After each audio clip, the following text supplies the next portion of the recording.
Hello, good morning, mustache buddies. It's me, Matthew. You might notice a few changes here on my face. I've got a mustache for the new year. That's how we're celebrating 2021, with less beard and more nose hair.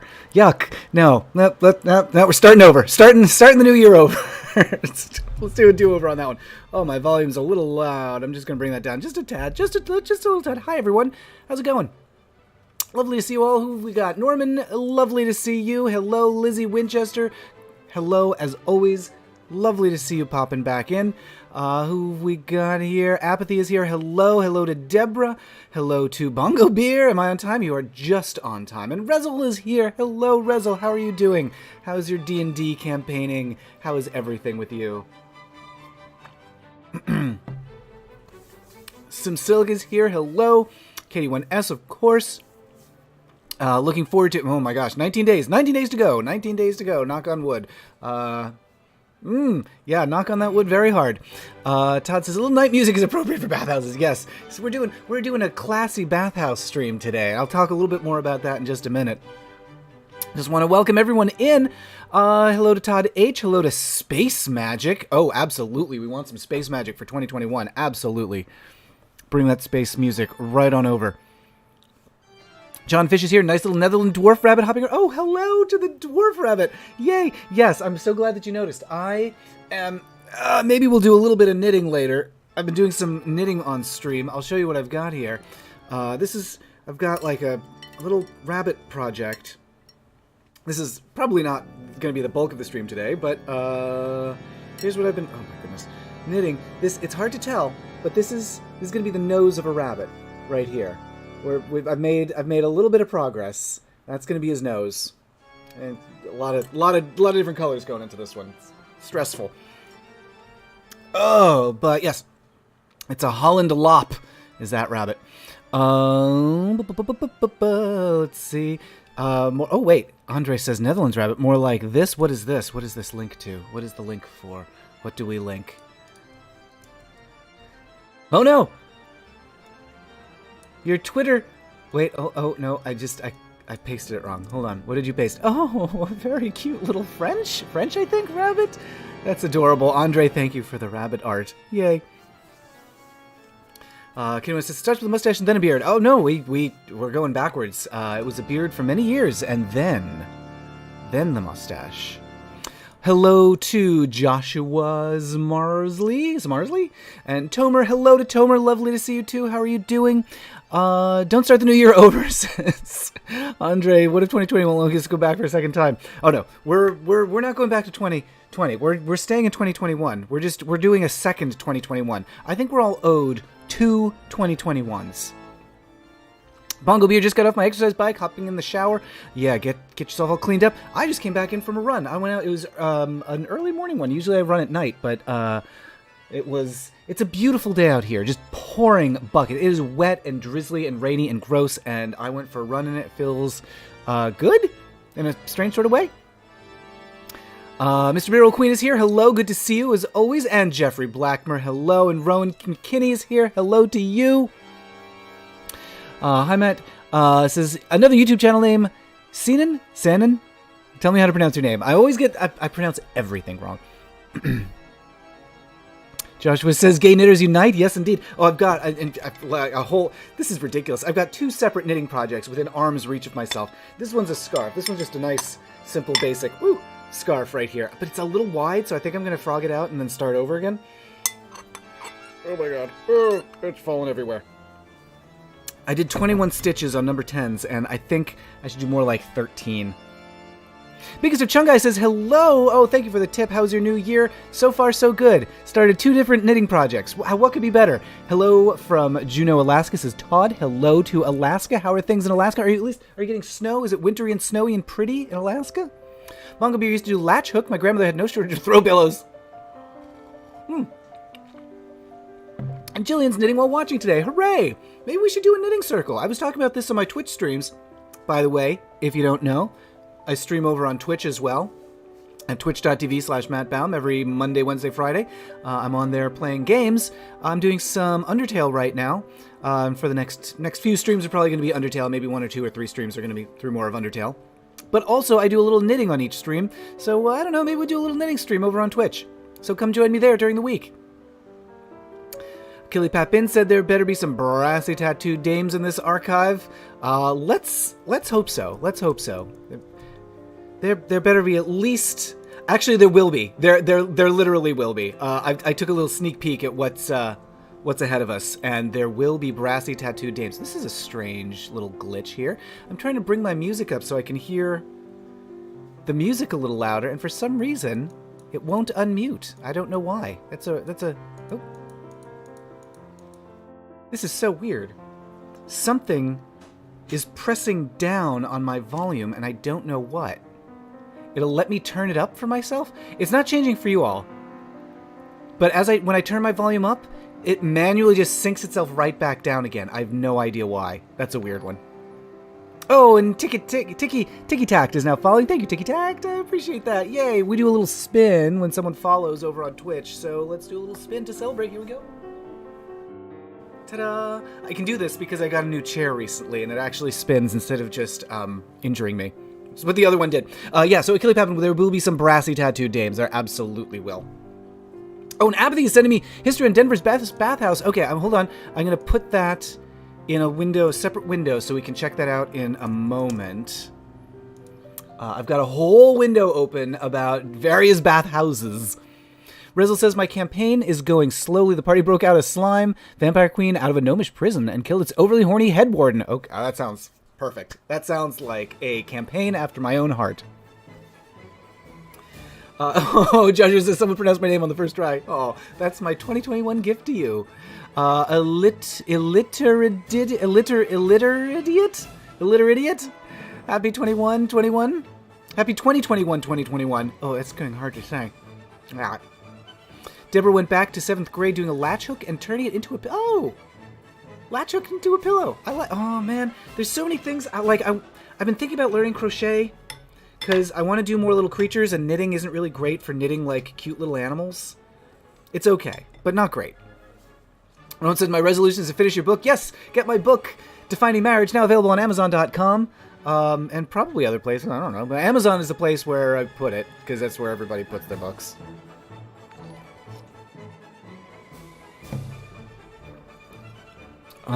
Is that Seed Stitch, that scarf? Indeed it is. How did you guess? My favorite of all the stitches. There it is. Look at that beautiful bean footage. Look at that beautiful seed footage. There it is. Ah, a nice, rumbly, bumpy, tactile seed stitch. It's so soft. Heather says, recently subscribed. I'm excited to hear about bathhouse culture. Thank you for subscribing, and I hope you will not be disappointed because I've got a lot to show you all today. Oh, and Lizzie's knitting a bow for your cat. That sounds fantastic. I want to see a picture of a cat with a bow. Son of a Pizza Man is here. Hello. Happy 2021 to you. Thank you for the pizza. Norman said, do a search on Bette Midler for this one. Oh, we'll be talking about Bette. Don't you worry. We'll be talking about Bette. Overcast, not too cold. 31 Fahrenheit, I used to it, says Todd. Okay, that's not too bad. That's not too bad. For Alaska weather. But the important thing is the snow. Do you get to make, like, a snow person? And do you get to, I don't know, go tromping through, like, beautiful, white, wintry landscapes? Oh no, Rezel. Had a first date with a cute guy today. Literally woke up with a sore on the side of my lip. Oh no. I'm sorry to hear that. Yeah, I don't know, Katie1S. I don't know what could be making the volume do that. I've got, I don't know, it's something about my headphones, maybe? I don't know why they would... Well, here, let's try packing them up. I'm going to disconnect my headphones. I don't know if this will work. And then try bringing the volume back up? No. Doesn't like it. Doesn't like it. What could be doing that? There's nothing else connected to the computer that would be telling it. Oh, and that turned off the music altogether. That's great. That's just great. F. Sarmoff is here. Hello, LGBT community. The whole community is here. Oh, Ikaro Mato says over here it's 84. We're getting all kinds of different climates going on now. All right, let's see if can we bring up the volume. This is driving me crazy. Yeah, this is so weird. Yeah, It'll let me bring the volume up slightly, and then it just immediately sinks back down again. What is going on with that? Well, it's not these guys, because now these are no longer Bluetooth connected. All right, we're going to try troubleshooting this one for like 2 more seconds. Oh, that's weird. Something's definitely up here. I can't open my Bluetooth settings. Something's fishy on the computer right now. All right, we're not going to worry about it too much. Instead, we're going to close this window and get to work looking at some sexy bathhouse fun. Oh, and Phaedrus, thank you for the tip. I appreciate that. Love your positive vibes and basking in your 2021 knit-centric streams. Thank you. Maybe we'll do some more knitting. So I've got, like, I actually hooked things up. I'm going to bring this in. So I've got this arm over here that I can now use to put my phone on here and use this as a second camera so you can see, like, my hands as I'm knitting. Yeah, no, Jeff, there's nothing leaning on my keyboard. It's so weird. I don't know what could be doing that. Anyway, so I can bring this second camera in so you can see my hands as I'm knitting, and also, you can't see it right now, I've got a yarn ball winder. Ooh, pardon me. On this, a dusty yarn ball winder on the side of my desk. So we may, if I rip this out, I may wind it into a little temporary ball to re-knit that scarf. Joshua likes the pooling on the green yarn. Thank you. Oh my god, Mark, I didn't even think of that. The 20th century just turned 21, so now I can drink. Oh boy. Oh boy. Time keeps moving in a forwardly direction, doesn't it? Troublingly so. The snow here skips a year, says Biggest Chungai. That doesn't stay true for the year. Huh. Hopefully that doesn't stay true for the year. Snow skips a year. I guess kind of similarly here. We had a big snowstorm last year in Seattle, I think, and now this year we've had, like, nothing. Don says, when are you going to open your own bathhouse, Matt? Oh, man, that's the dream, right? Like, especially, like, wait until you see some of the stuff we're going to be looking at today. I got to say, honestly, the old bathhouse culture of the 70s that I've been looking at, real dreamy. It looks fun and silly and entertaining and also kind of terrible in some ways. Like all my favorite stuff. Greetings from Ireland. It's 6 Celsius, which it's 43 Fahrenheit. Could do with a sauna right about now. Oh, okay, yeah, let's get into the bathhouses, everybody. Let's do it. Okay, we're going to flap on over here to the New York Times archives, and I'm also going to blow my nose. Give me 1 second. Oh my goodness, this fiddling with the yarn has, like, set off all of my allergies.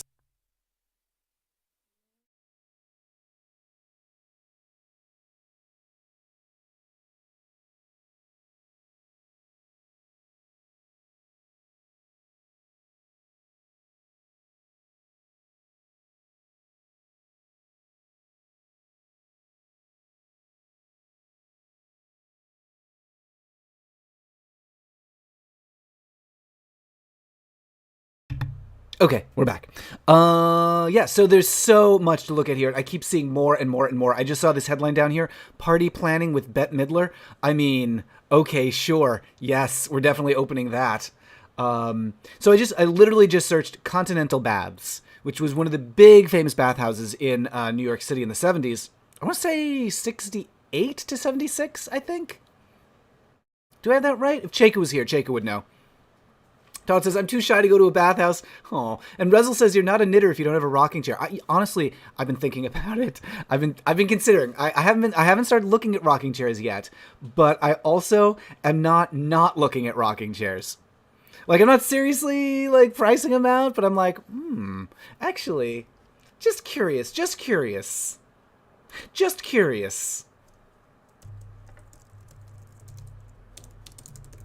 We're just going to see. Does IKEA have a rocking... IKEA does have a very cute-looking rocking chair. These are not rocking chairs, though. Where's... $150, huh? They're not... And they're not bad-looking. I'll tell you what. I'm tempted. I'm tempted here. I'm tempted to get myself a little rocking chair. Just imagine me rocking and knitting... Okay, but this is not what we're here for. We're here to look at raunchy gay bathhouses, not like grandmotherly knitting chairs. Mitra says, "Hey from Calgary, what would you call your bar and baths?" Ooh, the manhole cover? I don't know. That's a little played out. I feel like there's like every time there's like a raunchy gay dive, it's called the manhole cover. Honestly, I might be into calling it the Sewers of Paris. Worst possible name for a bathhouse, the Sewers of Paris. But I want to. Yes, yeah, no, that's what we're doing. I'm opening a bathhouse called the Sewers of Paris. It's going to be Sewers of Paris themed. There'll be croissants. It'll be clean. The water will be clean. Don't worry. It's not going to be, you're not bathing in sewage. But it's going to be like an underground, like, secret bathhouse. Not really, but like that's the vibe. That's like the theming. You got to know somebody to get in. And it's all like exposed brick wall and pipes and tubes and plumbing and stuff. And yeah, it looks like, oh, we're down here in the secrets, the secret sewers. No. Oh, it'd be so gross. It'd be so gross to call it the Sewers of Paris, a bathhouse. Yeah, I'm going for a bath in the sewers. Joshua says, "I did my study abroad in Montreal and going to a Midwestern town with no gay bar to a city with like multiple bathhouses within a few blocks of each other was a trip." Oh my God. I can only imagine the culture shock of that. Well, I grew up in a small town in Connecticut and then went to school in Boston. And I mean, even that, like I wasn't even 21, so I couldn't go to any bars or bathhouses or anything, but still, there's a lot. Jeff says, "I knew we'd see Barry Manilow." Yeah, there will be some Barry Manilow, too. I don't know how much of him we're going to see, but there will be some. Oh, Andre says Continental Baths was 68 to 75, according to Wikipedia. I could have sworn it closed in 76. Oh, well. Oh, Sim says, "What about the cottagecore Pinterest board? Any cheers on that?" We'll get to that, too. I live streamed myself just, like, looking for decor that I like on Pinterest the other day. Oh, Tiki Tack says, "You're so cute." Oh, shucks, you're so cute. Larry says, "What have I walked in on?" Bathing in sewage is a kink, says Enfen. You're not wrong. You're not wrong. It's not the one that I want to cater to. Rose says, "First stream, had to be here. I did work with a queer history, oral history program before I moved recently. I'm wanting to resume on my own. Loving this as a refresher on research." Oh, that's very exciting. Hooray. Tell me more about the history that you uncovered. And Lizette is here. I love your channel. Oh, thank you so much. All right, let's take a look. Oh, and Bongo Beers from New London. Hello, Connecticut. And Dirty Uncle Owen. Hello. Hello to you. New year looking good on you, Matt. Thank you so much. Yeah, it's a new year and a new mustache. All right, so here's the first thing that I found searching for some bathhouse news in the New York Times. From Queen of Trash to Queen of Clean. I don't know what's happening to Bette Midler's feet here. She looks like she's been... We're looking at a very strange perspective on the Divine Miss M. I don't know how bathhousey this article is going to be. But as you may be aware, Bette Midler got her start doing a lot of things. But one of the things that got her start was singing in a bathhouse, the Continental Baths in New York City, with Barry Manilow playing the piano. And so here she is. When is this article from? 98. So long past the days when bathhouses were around. They were all closed down during early days of HIV crisis.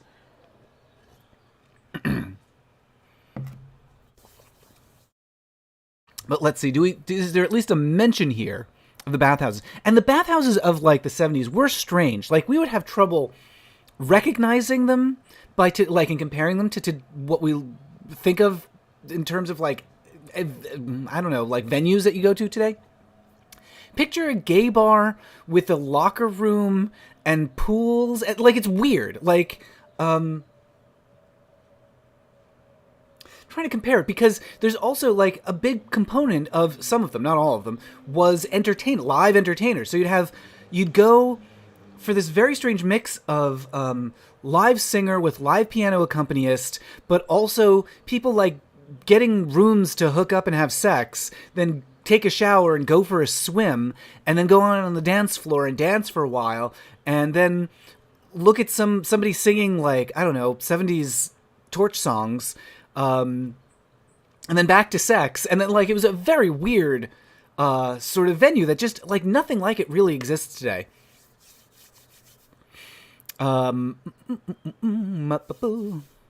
Death Star is here. Hello. Got out of the shower doing my moisturizing routine. Hello. Well, listening to Diana Ross speaking out a stunning ensemble that will go unappreciated at work. You know what? As long as you appreciate it. Yes, so Continental Baths was the big one. Andre says, facility was opened in 77 as a heterosexual swingers club called Plato's Retreat. Same owner, I think? Steve something? But of course that closed down. Plato's Retreat closed down during the HIV epidemic. Larry says, I worked at the 2 in Dallas back in the late 80s. We had to challenge the name to make people think it was a gym spa. Oh, change the name. Was 2 the bathhouse name or the gym spa name? Bogobish says the wrong divine. Caspian is here. Hello, Caspian. Hope you're doing well. Oh, it was the Swiss. So Apathy says. So wait. So was it the Swiss and then 2? Yeah, Deborah says more of a spa with music, but also, and this I cannot overstate this, sex. Like, one of the reasons you went, and this is what is so wild to me, is you would go to like see Bette Midler sing some bawdy songs, and then you'd hook up with somebody in a private room. Like, the proximity of sex and art, unlike anything you'd have today. We might look. I actually have Saturday Night at the Baths, which is a movie from '76. Yeah, it was right before the Baths closed down, I think. They made a movie. Some people made a movie set at and around the Continental Baths. I might take a look at that. I've got that on the computer here.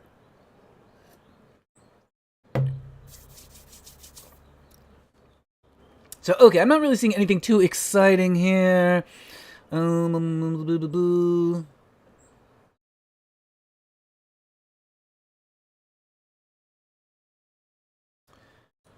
to page 5. Anything bathhousey? Oh, look at this. Look at this face over here. Good grief.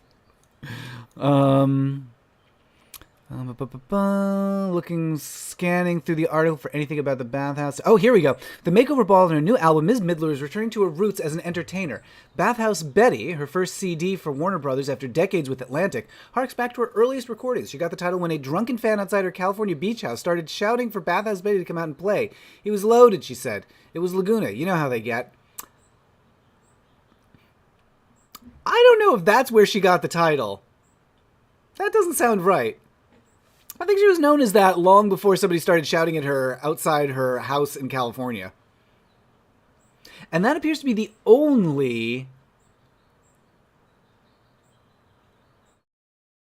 Yeah, the only mention of the baths here in this article about Met Bidler. All right, I'm just going to zoom out and see if there's any fun-looking ads. Sometimes we see anything... We see some fun stuff on the margins of articles, but... Not really seeing anything too exciting here other than this hideous purse. Jesus Christ, it looks like a ball sack. Yikes. Oh no, wait a minute. How does this always happen? I found a furry. With it, the first article we looked at. What's going on here? What is this situation? Oozing flesh wounds. This begins the article. Cumbersome, bloody stumps, itchy facial hair, no need for that mussy, unconvincing disguises. Wesley Justin, a company that has long supplied the film industry with freaky contact lenses, has a line of special effects lenses that allow everyday masqueraders to outscare the competition in Halloween. Okay, is this just a New York Times article about how you can get makeup, or you get contact lenses in weird shapes? Popular among club-hopping teenagers since their debut last winter. Huh. I guess this was the first time you could get weird cat-eye contact lenses. All right. Caspian says, I'm shiny Pokemon hunting. This is a very logical background track. Good. Good luck. We wish you all the luck with your shiny Pokemons. MK says, have you read Live at the Continental by Steve Ostro? No, I have not. But I will put that on my list. I almost wrote myself a note with a knitting needle. I was like, oh, let me just put that on my list. I'll write it here with this pencil that is not actually a pencil. What is it called? Live at the Continental. Live at the Continental. One of the reasons I'm looking all this stuff up is because I might do a video about bathhouses. In case you haven't seen, I've got a new video up as of 2 or 3 days ago about the 70s, about why San Francisco was such an exciting place to come out of the closet in the 1970s, about Harvey Milk and Sylvester and Cloris Leachman. So if you haven't watched already, go check out my new video. It's right here on my YouTube channel. But upcoming one might be about the bathhouses, depending on what I find. If I find some good stuff here. Alexa says, do gay bathhouses exist today? They do. They're not the same. We have, like, I mean, obviously they're pretty closed down right now because of pandemic, but yeah, here in Seattle, I think we've got at least 2. We've got Steamworks. A lot of cities have a Steamworks. We've got another one. I can't remember the name of the other one in Seattle. But yeah, they do exist. They don't have... So the thing with the Continental was, like, they were going for this, like, decadent, like, Roman baths sort of feel. And they're not decadent anymore. Now they're a little more, I don't know what to call them.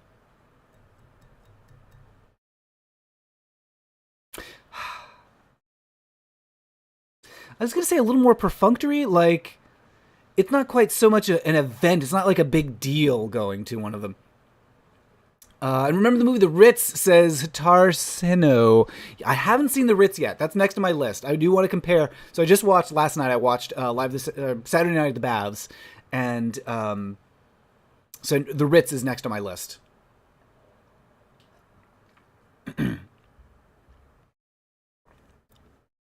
Spicy says, I think that Fendi purse was created during Lagerfeld's tenure there. Ooh, Lagerfeld.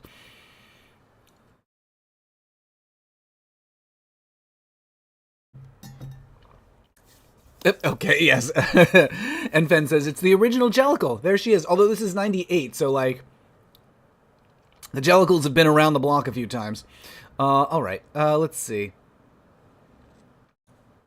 We'll close all this out. Goodbye, furry. Next we've got a... Oh, here we go. This might be a little more interesting. This might be something.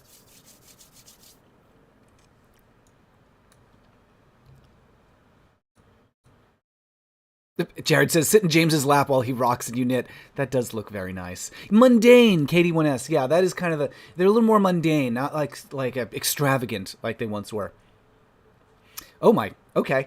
Looking in on the Continental Baths, program is marked by forthright manner. Pat Collins interviews homosexual clients. Okay, so Wednesday night at the movies on NBC, doing a special on with a sensitive subject in a mature and forthright manner. Pat Collins show, blah, blah, blah, blah, blah. Half hour devoted to an on-location portrait of the Continental Baths, a West Side establishment described by Ms. Collins as a sort of Grossinger's of the gay set. No idea what Grossinger's is, but I'll take Ms. Collins' word for it. Who's Ms. Collins? Pat Collins, apparently. Also, just a little side note here. This ad off to the side, imagine seeing James Earl Jones as King Lear. I mean, that sounds fantastic. I'm sure that's somewhere to be found.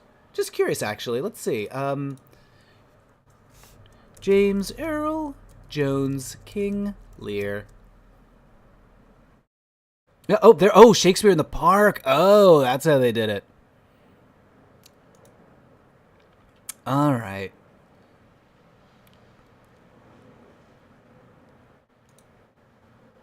This looks great, and this will be a thing to watch another time. All right, the Continental has been attracting publicity in both the print and the electronic press. What? In 74 was, oh, I guess TV and radio? The electronic press?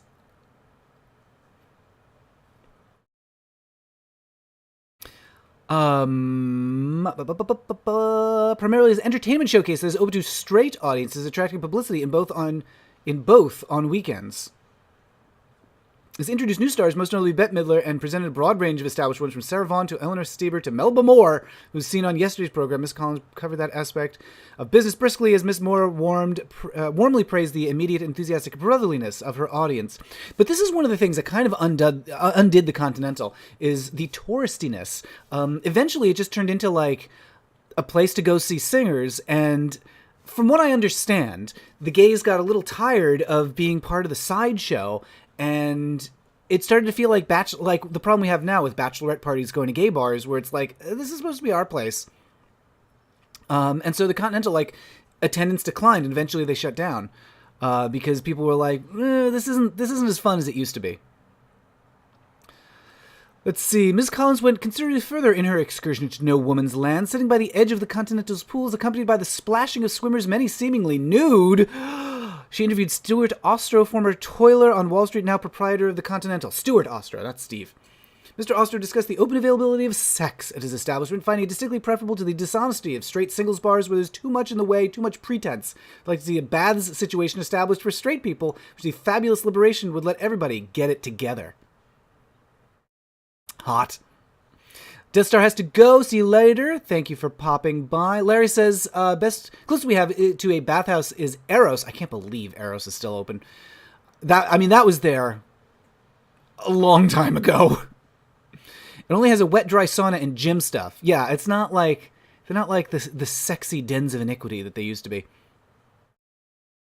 Hello, Nicodemus. Glad to have you here.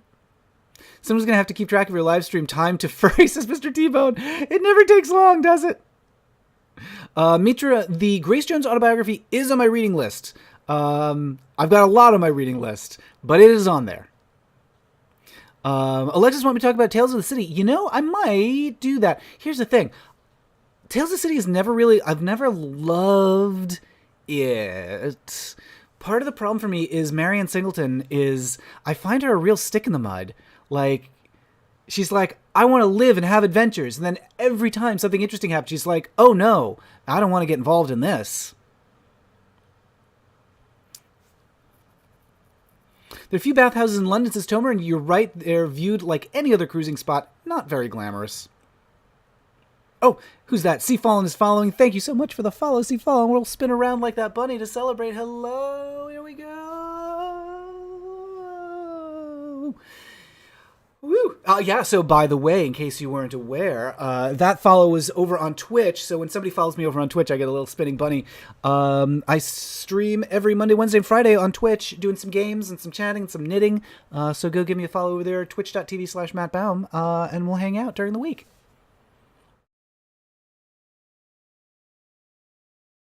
Dirty Uncle Owen says there used to be a huge Chariots-on in London that had a massive pool, very 70s setup vibe, got shut down a couple years ago to be turned into a luxury flats and a car park. Blah. Grossigers was a resort in the Catskills, says Grant. That was well known at one time. Lots of performers appear there, just about everyone. Okay, so it's a Catskills live entertainment place. Gotcha. Taylor says a brand new one opened here in Tijuana. It's much less imaginative than those in the U.S. Yeah, I want some fantasy in the bathhouse. I don't want to just be like, hello, welcome to the shower. Like, I want it to be like you're going into a different world. Oh, Enfen says the real Bathhouse Husbands is a reality show I'd watch. Honestly, that sounds like an amazing reality show. It's, Death Star's following over on Twitch. Yay! Hold on. We're going to talk about that reality show in a second after I spin. Boink. Yeah, so, oh my god. It's a reality show about a married couple, or a couple married couples that own a bathhouse, and it's the spouse is like, this is falling apart in my head. It's a couple married, it's several married couples that collaboratively jointly own a bathhouse, and all the drama that happens behind the scenes. All right, what else we got here? Candid interviews with 3 of the crowd explained how he's separated from his wife and 3 children. Since coming to the Continentals a year ago, he's very contented. Frail young man admired the Fellini-like atmosphere of the baths, but as for orgies, I'm not into that scene yet. Another customer, former performer firmly in control of a deep voice and magazine ad virility, noted that he had been married twice and was, in fact, a grandfather. He had once toyed with the idea of writing a novel called The Gay Grandfather. He observed lots of married men coming to the baths. All right, well, there you go. She thought that the baths might represent a reality that many of us don't want to accept. Many wives, she said, might tolerate a night out with Hugh Hefner's bunnies for their husbands, but how would you or I cope with a man who preferred the baths to us? Let him, turn him loose and find someone else is how you deal with that. Or, I don't know, go with him and have a good time, at his side. These things always, what's wild about so much of this kind of media is that they always ignore the possibility that bisexuals might exist. That somebody might be like, I have a wife, and I am in love with my wife and sexually attracted to her. And also, here is my boyfriend, who I love and am sexually attracted to. Like, it just never seems to occur. Like, either you're one or the other. You can't be attracted to more than one gender. Blah. Anyway. Larry says, what part of San Francisco did you live in when you were here? I was in, what do we call it? I think we call the neighborhood St. Mary's Heights. There's just a made-up name for the neighborhood. It was right by USF, which is, I think the technical name for that neighborhood is Laurel Heights, but nobody calls it that. It was right at the end of the Panhandle.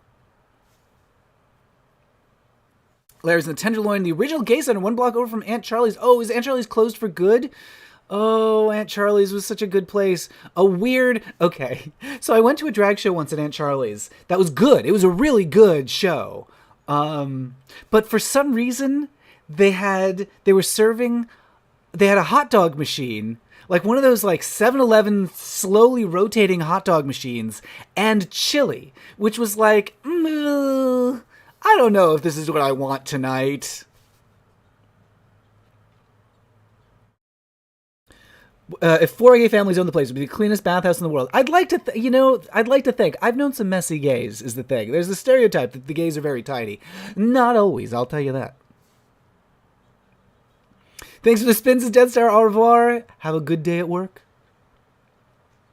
Yeah, Sim says, open, honest polyamory would solve a lot of problems. Create others. Like, there's no, like, one formula for a relationship model that's like, this is the foolproof kind of relationship to have that will always work and there will never be drama. It doesn't exist. So, polyamory solves problems and creates problems. Monogamy solves problems and creates problems. Relationships are complicated, everybody. Anthony says, no women allowed in the bathhouses I've been to. Oh, well,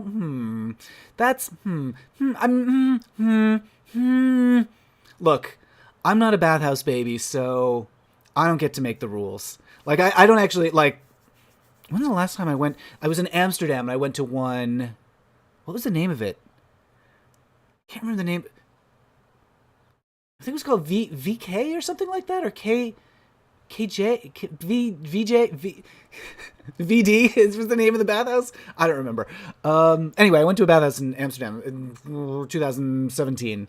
So I'm not like a frequent attendee, but I do find it problematic to be like, only one gender is allowed in this bathhouse, or only one gender is banned from this bathhouse.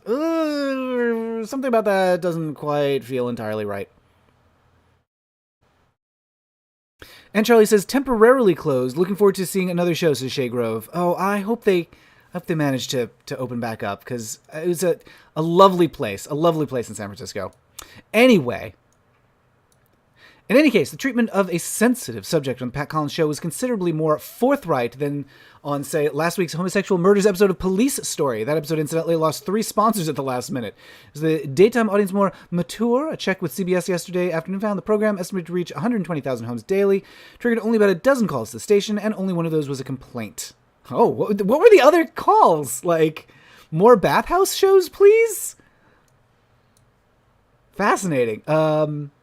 Only one complaint, but what were the other calls? Were they just like, imagine calling a TV station being like, I just love seeing bathhouses. Let's see. Anything else of interest here? I'm seeing, more advertising of secretaries appears on the following page. Oh my god. Look at all these people who, I guess these are all secretaries who are looking for jobs? Or these people looking for secretaries? Secretaries, pay on Friday. Okay. Looking for brighter days? Every day is a cheerful day working for this major commercial bank. Micro commercial bank. Okay, so these are job openings for secretaries. And what if I called one of these numbers and was like, is the job still open? All right, nothing too exciting on adjacent pages, so we'll close that one down. All right. Mr. Zook Twilight Zone says bathhouses freak me out because if you leave in a hurry, you are naked. Yeah, I guess, like, if somebody pulls a fire alarm, you don't have much time to grab your things. Dirty Uncle Owen used to manage a sauna in Brighton. We put on semi-regular charity drag shows trying to recapture the old-style vibe with queens and strippers. They were a lot of fun. That does sound good. Yeah, that's what I want to see. That's what I want to see. But make it, like, really challengingly queer. So, like, it's not just, like, I don't know, like a folk singer or something. It's, like, something really raunchy and like, basically something to scare the straights. So you don't just have, like, drive-by tourists. All right, what do we got here? So this is a brief capsule review of Saturday Night at the Baths. Not particularly interesting. I read this last night, actually. I was looking for coverage of the movie after I watched it. Yeah, so not too exciting, but where's the thing? Oh, here it is. Here it is. So there's some interesting ads on this page. First of all, just the way that this is described, the lusciousness of the women make this film a feast. The lusciousness. For ladies and gentlemen over 21, in color X. Star of French Blue in the second coming of Eva, the first explicit motion picture from Mac Alberg, director of La Woman. Or L.A. Woman? I don't know. Anyway, oh my god, this ad, Fred Halstead's new sex film. What is even the title? Is new sex film the title of the movie? Is Lincoln Art the name of the movie, or is that the name of the theater? New sex film. Imagine just going to... What are you going to see tonight? Oh, I saw this great movie, new sex film. It sounds like a Borat title. My favorite, though, is world premiere, The Gay Adventures of Robert. Also, new cruising, Frisco Shorts. Eastside's first gay movie theater, Byron. What must that place have been like? What must it have smelled like? Adults only. All male cast. Spread Eagles, Classmates. The David all-male cinema. So, like, this is 75, and these are, like, really explicit. In the New York Times, really explicit sex ads. Here's an ad for Deep Throat. Right next to an ad for a Clint Eastwood film. And then there's this. What does it say? Good Hot Stuff? A film journey into male erotica at the Adonis, the premier male showplace. Like, these are so dirty. I love them, but they're so dirty.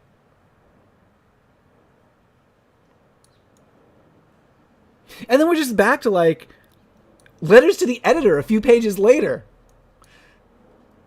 Tuition and costly economies.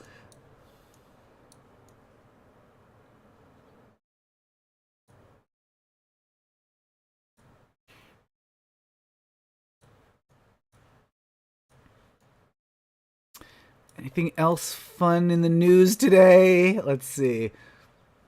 Rubbers and Yanks, 3 Detroit, top of 7th. What is this an ad for? Rubbers and Yanks, 3 Detroit, 0, top of the 7th. Directed by Alan Arkin. Well, that was lost to the sands of time. Must have been a real hit. Ad for Great Adventure over there. Some ugly lamps. Oh my god, this hideous thing. This hideous lamp. Father's Day sale. Get your dad a calculator for Father's Day. I guess, honestly, we take it for granted that we can just do math anytime we need to with a computer or a phone now, but I guess there was a time when a calculator was a useful thing to have. Yeah, nothing else too exciting going on over here. No other sex ads. Caspian says, Matt just wants to freak out the heteros, just scare them off. That's kind of my vibe, is like... That's why I say sometimes I'll call James, usually I call James my partner. Sometimes I'll say lover if I want to make straights uncomfortable. Mr. Zook says, I was fortunate to be friends with Marilyn... Oh, really? You were friends with Marilyn Chambers? What was she like? Oh, Lurking Groove says, Fred Halstead was an American gay pornographic film director, actor, escort, publisher, and sex club owner. He sounds like a very fun guy. And Finn says, thank you for keeping me connected to my people's heritage. Here it is. Here it all is. Bongo Beer. Yes. Look, Helen, my editorial got printed right next to Jeff Stryker. Like you've got your op-ed page, and then your come see the sex show ad right next to it. Aptly said Boston had the combat zone for porno and hookers. I lived right next to the combat zone. I was right above that Dunkin' Donuts at the corner of Boylston and Tremont when I was in college. And I mean, combat zone's right there. I don't know if it still is. Combat zone's probably gone now, right? Is it still a combat zone? This is like the bad neighborhood of Boston. It really wasn't that bad. It wasn't great, but it wasn't terrible. Bitter Old Queen says, lots of those big adult theaters are cleaned up, turned back into regular theaters with Disney musicals. Oh, but if those seats could talk. Yeah, the only thing that's fun here is, ooh, butter him up. Ooh, yeah, give him some butter. Yeah, give dad your butter. Dad butter. The new lube from Sex Pot. What we got? The very virile French cut, very virile. What a ridiculous thing to put in an ad for dress shirts. Very virile. Okay, sure. Have sex with your shirts.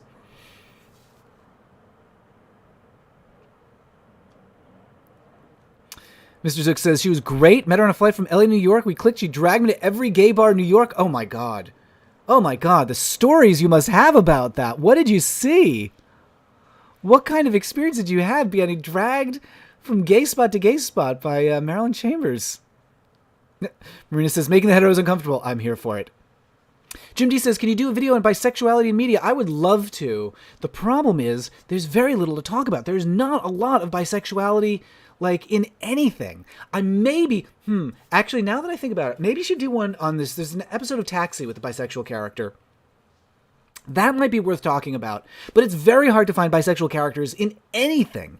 They're always straight or gay, men or women. Like, media almost never wants to consider that there's anything else. Caspian says, my girlfriend calling me her partner is enough to make her family uncomfortable, and I'm trans-masked, so we're practically a head couple in looks. Yeah, it's so weird. It's so weird that, like, when the straights are like, oh, is that all right? Can we say that? Is it all right to call you? Lucas says, speaking of Disney musicals, what are your thoughts on the Ratatouille musical? I don't know enough about it. As far as I know, like, tell me if this is correct. A bunch of people just, like, on TikTok made up different, like, parts of songs for a Ratatouille musical, like just on their own as a fun thing, and then it actually got put on stage as a fundraiser for something. Is that correct? Oh, there's an ad for Deliverance, says Sam. Wait, where was it? Did I close the page? Did I lose it? I might have lost it. Whoops. Oh well.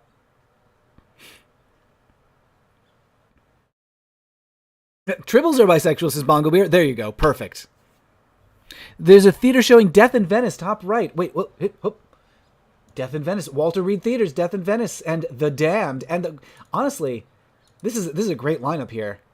Death in Venice, The Damned, The Graduate, Savage Messiah, I'm not sure what that is, Discreet Charm of the Bourgeoisie, Fellini's Roma, Two English Girls, Assassination of Trotsky. This is the movie, this is the theater you go to and you're like, I'm a very cultured person, but also I've got a dark side. It's a pretentious movie theater is what I'm trying to say. Fellini's Roma, of course. Teenage Liberty. The Man's... Okay, what? Okay, this looks great. Everything about this. I love everything about this. A cram course in liberated minds. Direct from Frisco. Teenage Liberty. The Man's Movie. Plus exciting new hostesses. X for ladies and gentlemen over 21 at Circus Cinema. Everything about this ad is a euphemism. And I love that, like, right underneath it is Reefer Madness. Great. La Salamandre. Best foreign film of the year. Chloe in the Afternoon. Truckers. Oh my God. Look at this. Look at this. Look at this. Truckers, Men of the Road. Plus brand new shorts. All male cast. Full sound and color. One of the things I love about this is how euphemistic these all are. They just assume that you know what they're talking about. Like a cram course in liberated. Like everything in all of these ads is uniformly like, if you know what I mean. A cram course in, direct from Frisco, if you know what I mean. Exciting new hostesses, if you catch my drift. Those who were privileged to see A Deep Compassion were ecstatic, says Gay Film Review. Starring Jim Cassidy as the Love God and Boys in the Woods with selected shorts. Best Picture of the Year, Top's Throat, says Al Goldstein. Wakefield Pool. Very famous. I guess famous? Like in certain circles, gay filmmaker. From the makers of The Boys in the Sand. Not to be confused with Boys in the Band. Boys in the Sand was a porn art film. Adults only may see this exciting new film series. The very best 36 millimeter? What's 36 millimeter? Full-color adult movies direct from Europe. Wild is the word for the sensational new Loops, plus a second featurette at the Avon 42nd Street Theater. A new show every Thursday featuring gorgeous girls never seen in New York before. Pleasure Island, where some get tanned and some got burnt, but they all got something. If you know what I mean. And then this Peter Sellers movie right next to it. Where does it hurt? Only where you laugh. Is it dirty? I don't think this one's dirty. I don't think Peter Sellers would be into okay, Walt Disney's Dumbo and The Legend of Lobo, literally right next to, actually everything around it is not porn. There's a tiny buffer around Dumbo so it doesn't touch a porn ad.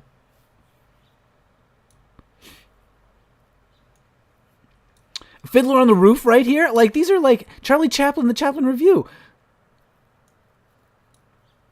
It's so weird that you've got your classy art films and then you got your truckers, men of the road.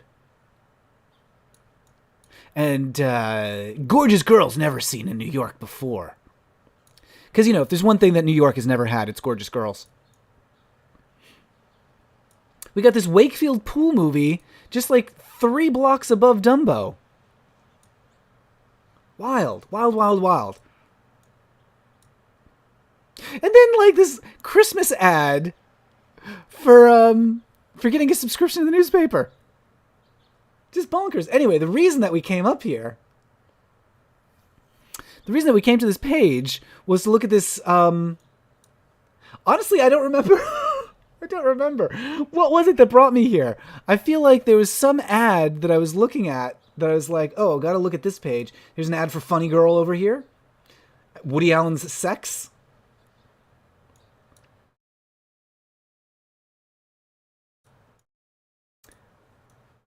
How to thaw and roast a Thanksgiving turkey. What the fuck is this? Oh, it's a basket. I thought somehow they cooked the turkey to look like this. Okay, there's honestly, there's a lot to look at. James Rue says, what paper is this? This is the New York Times. Oh, D. Schiffer says, hi, Girl in Gold Boots here. Hello to D. Schiffer / Girl in Gold Boots. Lovely to see you. A friend from Twitch. Jillian says, I want to go to that Cabaret 3-penny opera double bill. I know, there's some really good stuff to go see. Peter Sellers' name is a porn ad? Is Peter Sellers... I don't know. That's not so dirty.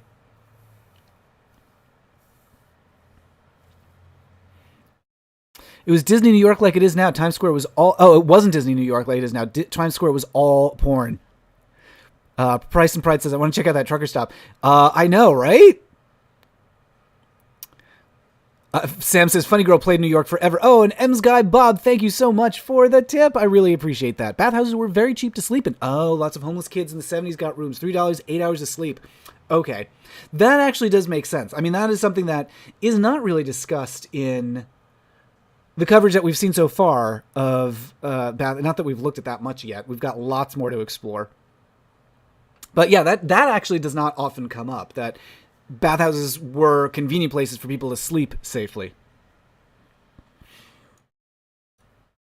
Let's see. So there was a few other things that I wanted to look at, I think, on this page. Diana Ross and Lady Sings the Blues.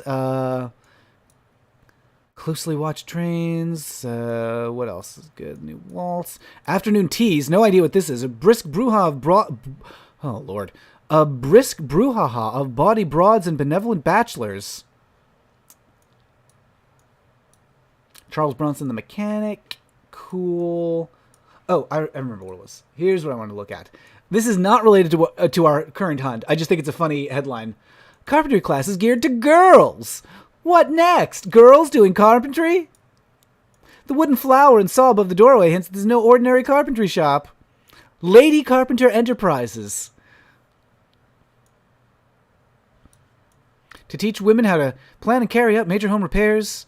Not a puttering course is meant as a hobby, but as not meant as a hobby, but as a functional exercise.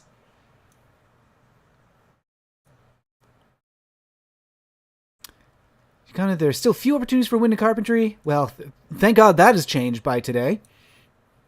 5 students enrolled at Lady Carpenter. Making a 76-inch dresser someday, she is content to shape a wooden Christmas tree and gradually develop her skills.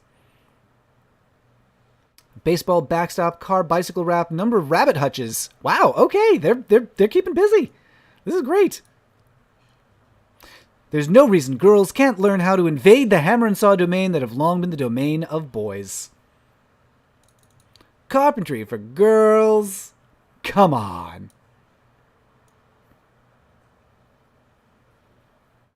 All right, that's about it for fun diversions over here. I'm going to keep this open because I want to tweet about this Truckers Men of the Road thing. I think that I love that ad. How great would that be? Sorry, not to dwell on this even more than we already have, but like, what a great t-shirt or like design for a mug or something this would be. Look at how beautiful. Like, I just think this is like an actually nice looking design to put on something. Like, I guess a t-shirt. I guess I'd want that on a t-shirt. Bongo Beer says, next, they'll make the boys take home economics. That's the porn ad for lesbians, says James. Good Lord. Oh no! Bongo Beer says the rabbit hutches are empty because of El Topo.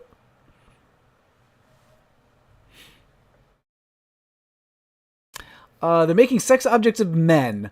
I don't know what this is an article about, but it came up in my search for the... okay. We've got a promising start to this article. Militant feminists can now relax. At least they can relax if they think that 2 wrongs make a right, because photographers are now exploiting men as well as women by transforming them into sex objects. Okay. I'm not referring to the infamous Cosmopolitan Centerfold pinup of Harry Burt Reynolds disporting himself on a bearskin rug like a pert little Playboy playmate.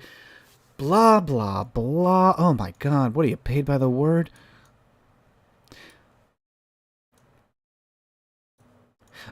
Okay, is this an entire, 1,000-word article about how there are now sexy pictures of men?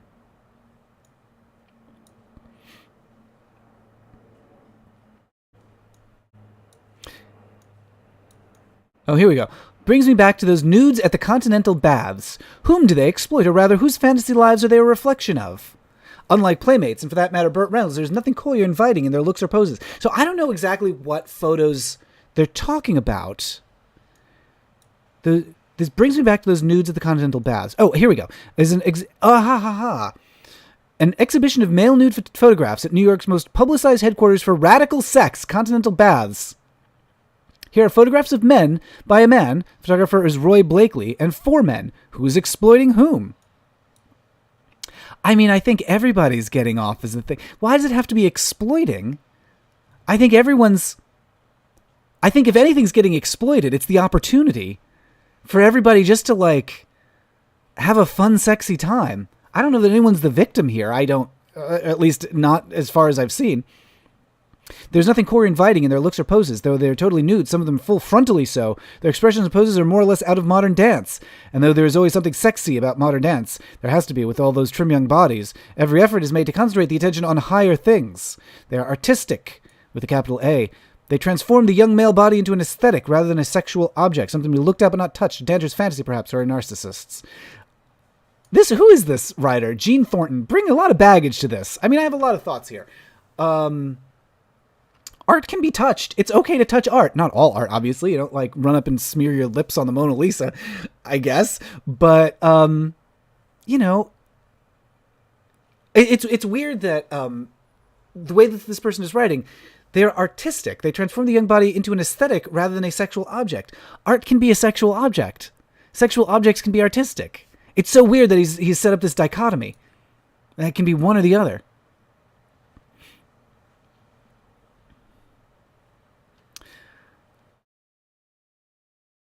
Nicodemus says models often get exploited no matter their gender.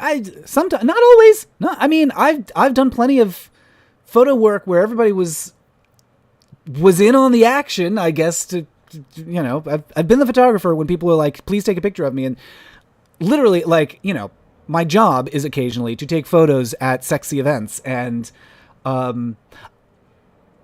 I don't believe people are being exploited in those situations. Like, I'll go to a bar for like fetish night and everyone's like, take a picture of me. Like, you know, I don't take pictures of people if they don't want me to.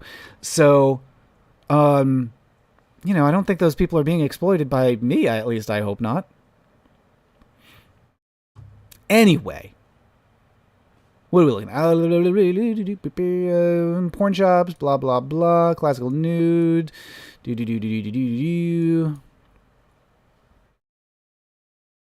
When they are alone, they adopt the poses beloved of 19th century admirers of the art of Greece. When they are with other men, they engage in the muscle-popping kind of group calisthenics that in an earlier day would have been entitled to conflict or onwards, or man aspires to the light. The women are similarly spiritualized, and there is a generally uplifting effect of a sermon on the subject of peace through nudity. Moral incompatibility. All of this seems to point to some sort of moral about the incompatibility of art and sex in modern photography. If photographs are sexy like Playboy or Cosmopolitan, they are not artistic. In order to be artistic, they have to keep nagging at us to get our minds out of the gutter. I think this is just this guy. I think this is just your baggage. Gene Thornton? I think somebody could look at these photos, and I haven't seen these. I'm thinking of like Bruce Weber, for example, like Bruce Weber's photos. You can look at those and be like, those are sexy, and they're art. Whatever full frontal nudity may have been to the ancient Greeks is exceedingly uncommon in everyday life today. Well, maybe for you.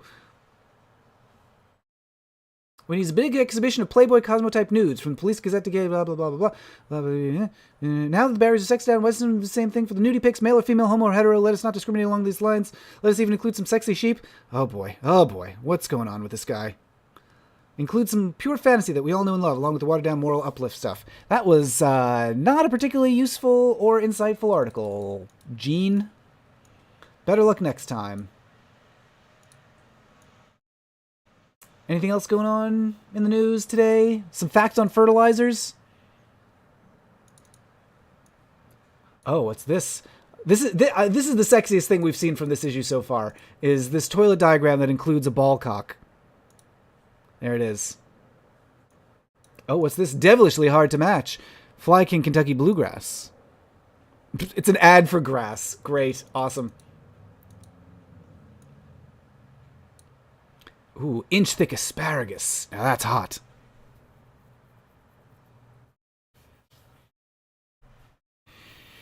Bongo Beer says, I came of age just as AIDS dropped. The days we're looking at, I wish we could have had that.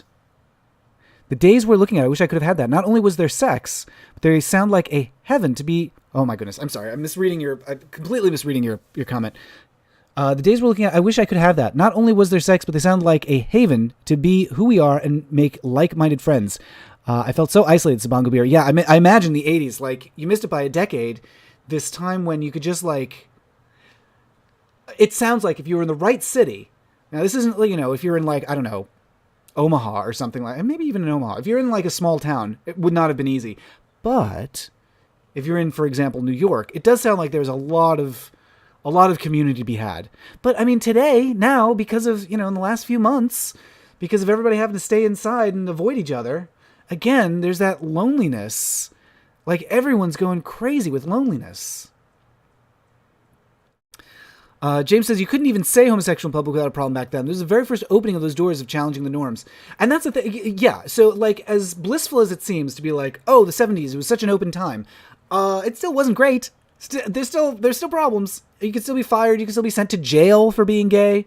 So, you know, if you were in the village, you were probably safe. But even then, there were hate crimes, and the police would be like, oh, well, sorry.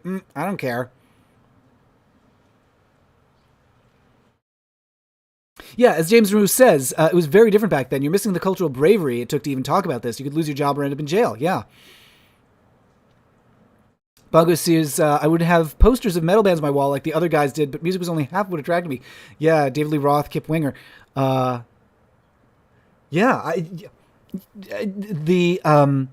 a line in Saturday Night at the Baths where somebody says something like, it must be a relief. The line is something like, it must be a relief to have a place to go where you don't have to worry about your cover.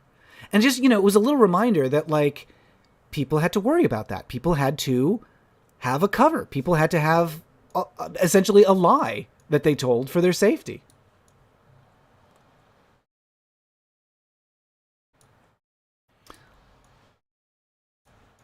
Anything else of interest here? I don't see anything good. Just ads for stereos, pretty straight down the middle. Nothing too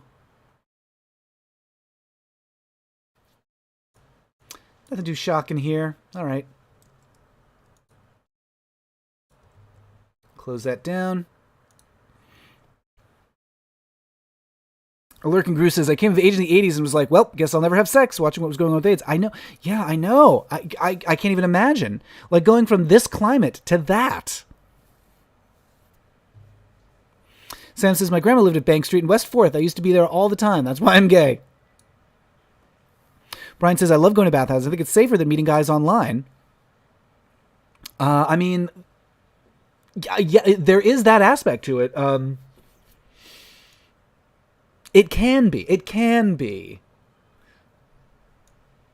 Like, you could definitely put yourself at risk going to the bathhouse as well. But a lot of bathhouses, especially these days, have a lot of safe sex material there. Like, there's plenty of condoms, plenty of lube. Public health departments will actually go, like, they'll send city workers, at least here in Seattle and other cities like us, will send, like, public health employees will go to the bathhouses to educate people about safe sex. Right, what was bringing us here? Ethel Ennis sings The Persian Room in Easy Style. So this is the... Oh, here we go. Hawkins Singers at Continental Baths. Maybe it was the Lord moving in one of his mysterious ways, but the gospel group of the Edwin Hawkins Singers received a fevered and ecstatic welcome from the betoweled members of the male-oriented Continental Baths Club, West 74th Street on Thursday. The Hawkins group, perhaps best known for its gospel million-seller Oh Happy Day, kept the tempo and temperature wisely turned up most of the time, steaming along, was getting a gospel shout going in the audience. In the middle of all this energy could be observed Marjo, the confessed defrocked evangelist. He was moving happily right along with the rest of the crowd. An odd coupling, perhaps, gospel and baths, but it certainly worked. The Hawkins Singers were certainly surprised at both audience and applause. That sounds like so much fun. I love that. That is such a delight.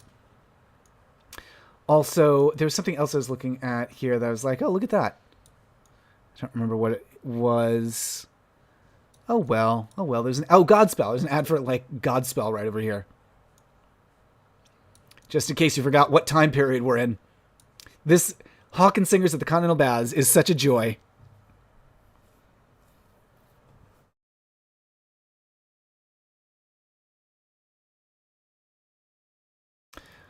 Let's see, what do we got here? Oh, okay. So events today, just a briefest possible mention of, I'm going to guess, let's see, what actually, why did this come up?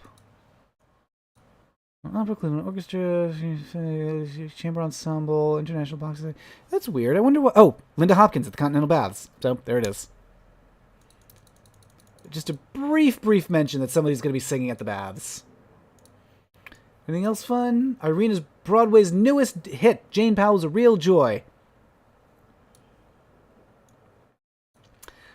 A lot of flops here. A lot of flops we're looking at. Who remembers Irene on Broadway? That went nowhere.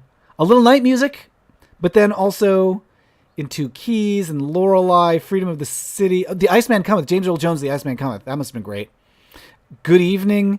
Like, none of these things had any staying power. Oh! I was about to say we got our second furry, but we have our second and third. Oh my God! Wait, hold on. There's some stuff here. So first of all, of course, we've got It's Robin Hood I Want over here with Robin Hood playing. Hooray! The furry text over there. There's also these ads. Like now here we've got some things to watch. We've got Robin Hood. We've got The Exorcist, Day of the Dolphin. But Zardoz, a funny and spaced out and thoroughly entertaining vision of the future. Funny. There are a lot of words I'd use to describe the film Zardoz, but that ain't one of them.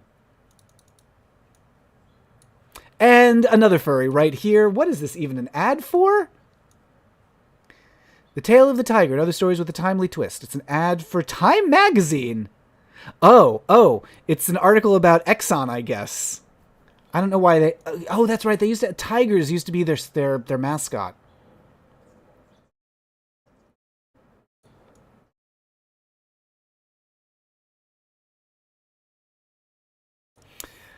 Sam says, I saw Irene with Debbie at the Schubert in LA. Really? Did you? Was Carol Channing still in it?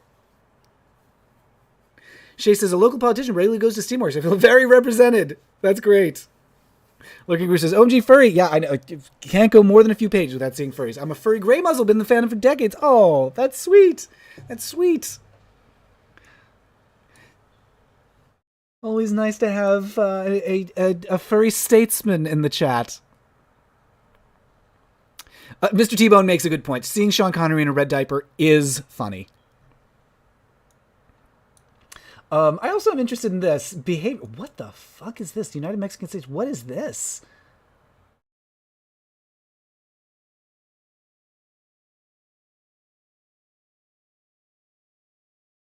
It's just a list of numbers. I guess these are bonds. It looks like these are bonds that are being redeemed in some way. So look up your number here. Jesus. Behavioral differences stressed in women's management training. I'm just curious what behavioral differences. Corporations obliged by law to hire and promote women into their previously all-male organizations. Off the same question. If they offer a woman a promotion, she may turn it down. If she accepts, her female subordinates may undermine her. If, on the other hand, she thinks she's worth more, if she thinks she's worth $1,000 more in salary, she probably wouldn't ask for a raise as a man would. If she doesn't receive one, she'll brood that her boss doesn't like her.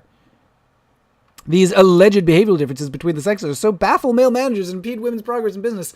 We dealt with head-on 2 educational programs to train women for middle management jobs.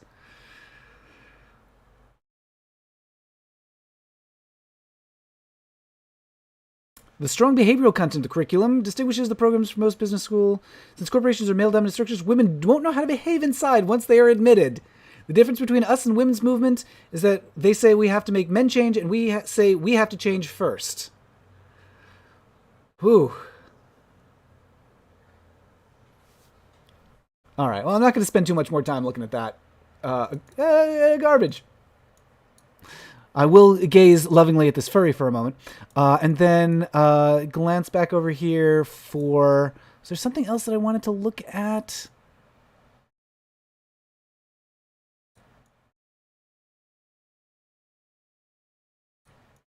Is there something I wanted to save? I thought there was, but maybe not. I guess there's that Zardoz ad, which is fun to look at, but that's about it. Okay, we're going to close this window.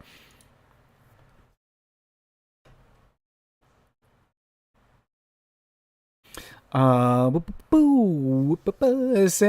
wait, Sam, I think you are stuck on caps. David Dolphin was a Mike Nichols movie from a period when his films weren't doing well, post-Carnal Knowledge. Oh, I'm totally unfamiliar with it. Oh, Carol Channing was never... Oh, did I just confuse two different... Okay, I confused two different ads. I mushed them together. Imagine if I went to see Irene and I was like, where's Carol Channing?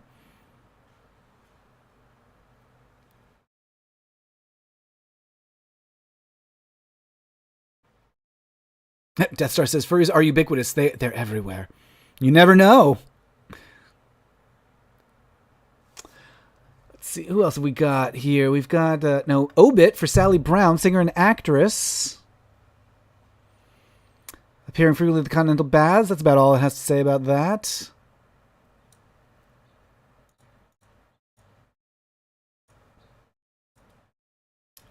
Man makes fortune buying houses with home computer. What are we? Okay, we're in 89 now, so times are different. Just curious what sort of pitch they're making for making a fortune by buying homes with a computer.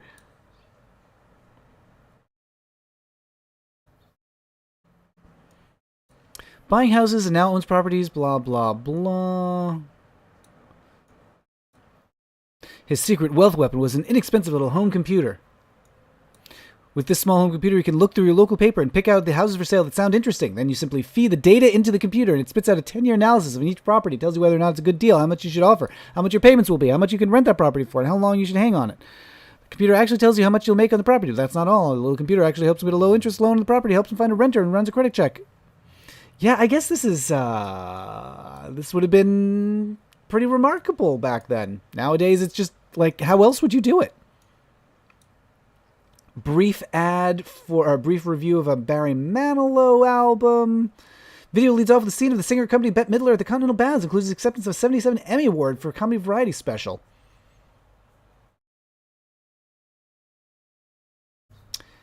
First take of that song, it leads off. Is there footage of the Continental Baths at the beginning of the music video for Mandy?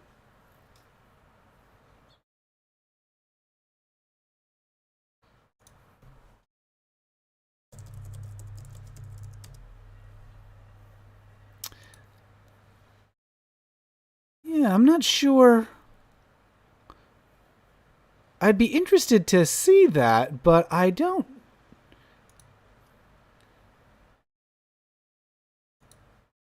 know that I've ever seen. Yeah, this is definitely a modern video.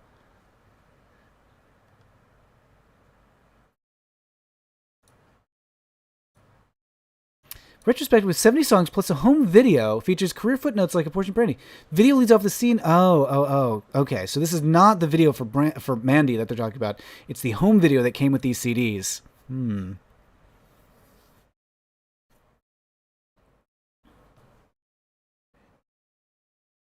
Yeah, buy a home with your Atari Pong console.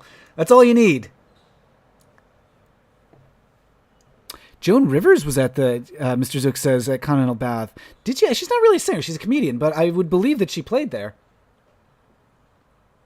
At the baths, men wore much more than towels. Unusual scene at the Continental Baths, men were fully dressed. Usually wears nothing but artfully draped Turkish towels, even those are discarded for a dip in the pool. I guess there's a little fashion show. Sure.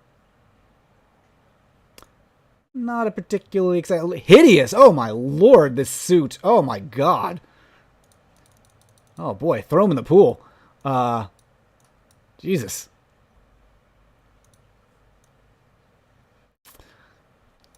Okay, so brief article about a fashion show at the baths. Not super exciting. Anything else good here? Not really seeing anything. Not really seeing anything exciting. Debbie Reynolds is Dynamite and Irene. I guess you replaced Carol Channing. Just kidding. Oh, what is this? What on earth? Okay, I'll need to do some more research on my own about this particular title, but, okay. A Not So Marvelous Party, for whatever this, what's going on here? It's a music review, I guess. Okay, so this is a person who did some concerts at the baths. Nothing really about the baths itself. Anything else here? No. Okay, goodbye. Barry Manilow act, likable but hollow. Who was at the bottom line through New Year's Eve, came to performance as a performer at the Continental Baths, and then as a music director for Bette Midler, would take a short solo turn. Has been performing regularly, still gawky and self-conscious. He is now able to make those attributes work for him. Hangdog, nice guy. The only trouble is that Mr. Manilow's act seems hollow at the center. Lacks material by himself or others that can boast real distinction. Too willing to play on camp appeal and gimmicks, both flashy and self-deprecating. They've brought him quite a way. He has brought him ways. Single climbing purposely up the charts just now. Might as well make it as a rock-tinged middle-of-the-roader. Not a fan.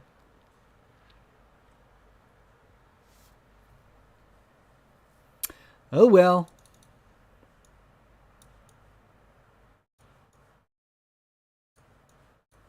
All right, we'll close that one down. Nothing really to see there. Midler Camp goes to Suburbs Heart. Singer, comedian, enthralls fans in Westchester. Bette Midler with her Clams on a Half Shell review. Musical comedy star, blah, blah, blah, blah. Still a youth. Hard rock is a youth ghetto. And still a little subsection of the youth. The homosexual camp cabaret sensibility that Miss Midler pioneered is fused seamlessly with the nostalgia fad and the return to melody movement, as now as comfortably all-American as frozen apple pie. Both 1960s rock and early 70s New York homosexual sensibilities were rebellious against conventional culture. Both have been co-opted now by the very establishment they hope to subvert. Boy, that's the pattern, though, isn't it? Isn't that always the way it goes? I love that it's like called out as a genre, as like a style, though. Early 1970s New York homosexual sensibilities. Like, that's just... I kind of love that that's just cited there, and it's like, you know that thing? We don't even have to define what that is. I'll just mention it, and you know what I'm talking about. Yeah, I wonder if Barry saw that and says, look at me now, yeah.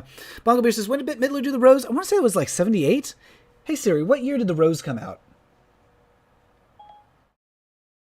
Which one? Here are some options. The Road to El Dorado. She's like, she thought I said The Road.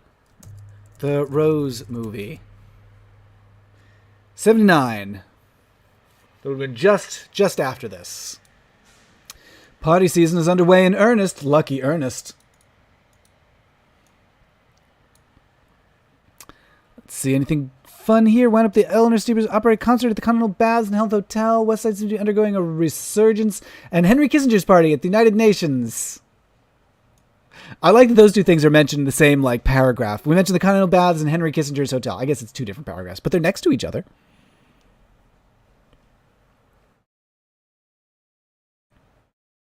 Yeah, Mr. Zook, when you look at Continental Baths on Wikipedia, it has this long list of performers, and, like, everybody is on it.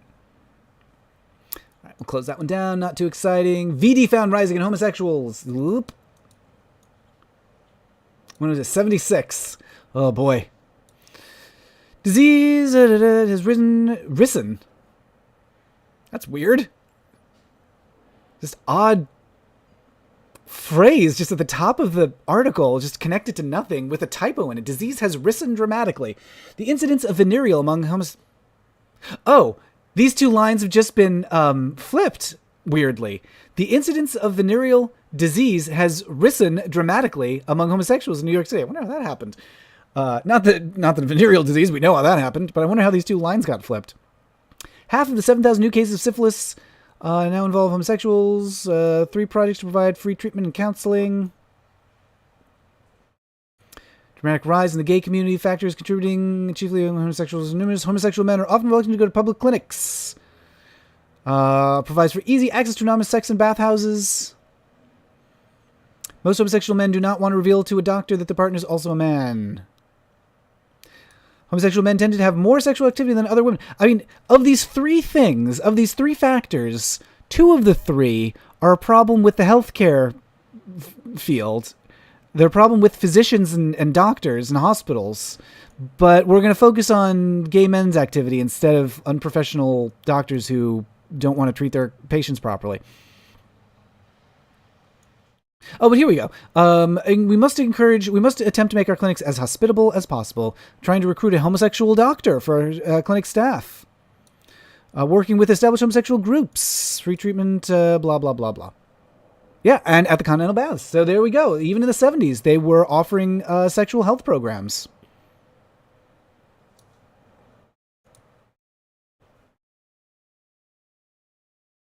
Here's an obit for Ted Hook, dapper owner of Backstage Restaurant. A perennial chorus dancer turned into an impromptu impresario at his restaurant Backstage. Decade-long run. Appeared in 403 movies. Never mind, chorus dancer and extra. Boo, boo, boo, boo, boo. Flair for the Grand. Born in Cleveland. Business Hinterlands. Helped cruise ship productions. Casting director for the Continental Baths, where Bette Midler became a star. All right, another very, very, very brief mention of the baths. Not a particularly illuminating piece of information there. Bette Midler and Barbara Walters special. This is going to be another, just brief mention of the baths. Juned in and gayed out. Here we go. By Armistead Maupin. What is this? Okay, now here we go. June is a hectic month for brides and homosexuals. Here, oh, right. Now this is how you start an article. Take my own schedule, for instance. So far this month, I have read from my books at the Gay American Arts Festival in New York City and the Walt Whitman Bookshop in San Francisco, attended the New York... Oh, right. Enough bragging, Armistead. Rooted for contestants a gay tricycle race, a gay dog show. Wistfully aware that simple logistics prohibit me from taking part in the 2-day gay block party in New Orleans, gay Mississippi riverboat cruise in Minneapolis, the Fireman's Ball sponsored by the men in Houston, could pass up Denver's fabled gay beer bust. This is 81, so I guess Pride would have been going on for about 10 years at this point. A friend of mine, Vito Russo, who wrote Cellular Closet, suffers from gay overload in June. His schedule included a mad dash to the coast for the San Francisco International Gay Film Festival, screened rare footage of Bette Midler performing... What? Rare footage of Bette Midler performing the Continental Baths? Why have I never heard of this before? I'm speechless.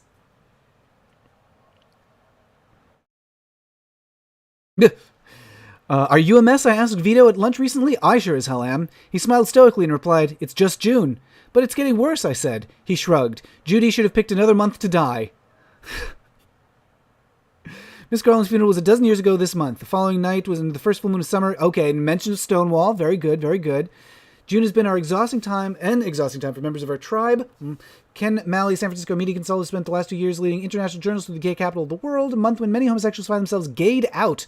A lot of people can't take it. Thank you spending July with my straight brother in Kansas. Wondering how I can muster the stamina to attend one more Cops versus Homo softball game, one more Dentist for Human Rights Awards brunch, one more potluck supper and bingo night to benefit gay Cuban refugees. Would have pleased Oscar Wilde to know that someday the love that dare not speak its name would qualify him for membership in a health club, a bowling league, and a savings and loan association. Remember all too well how the word queer sounded when I was 14 years old and living in North Carolina. There are still children being brutalized by that obscene fundamentalist notion that their sexuality is an abomination. I make such a big deal of it, I suppose, because I'm wearied of other people making a big deal of it behind my back. The cards are on the table now, and the world seems a nicer place because of it. If nothing else, June is a time when I remind myself that I am queer in almost every sense of the word, and that I wouldn't have it any other way. Well, here we go. This is a lovely piece from Armistead Maupin. I actually really adore this article.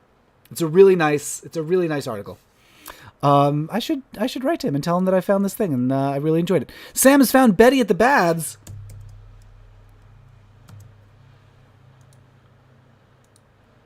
Let's take a look at that, and then we'll look at this article about Mae West that is headlined, "Peel Her a Grape." Oh my goodness, there she is! No, wait, that's Bette Midler. Oh, this is Bette Midler. Oh, no, wait. Okay, I've completely broken this in my brain. I saw Bette Midler, and I was like, wow, that's amazing. I've never heard of that. I was thinking of Betty Davis. I completely read that as Betty Davis. Not Bette Midler. Like, Bette Midler, okay, yes, I know. I thought we were talking about Betty Davis performing the Continental Baths. Which would have been something. But no, here's Bette Midler doing her thing. Here's an hour long. Wow. Oh, this is lovely. That was documented.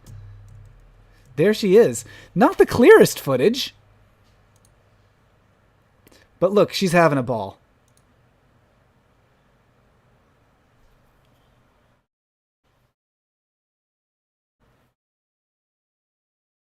Marvelous. I thought it was Betty Davis. Oh, boy. All right, now here's a whole article about a Mae West fan club, I guess. A tour organized by Sidewalks of New York to places of relevance to Mae West. I don't know that there's going to be anything too useful into here. Columbia Theater, blah, crazy. How would Mae West have intersected with the bathhouses, though? This with the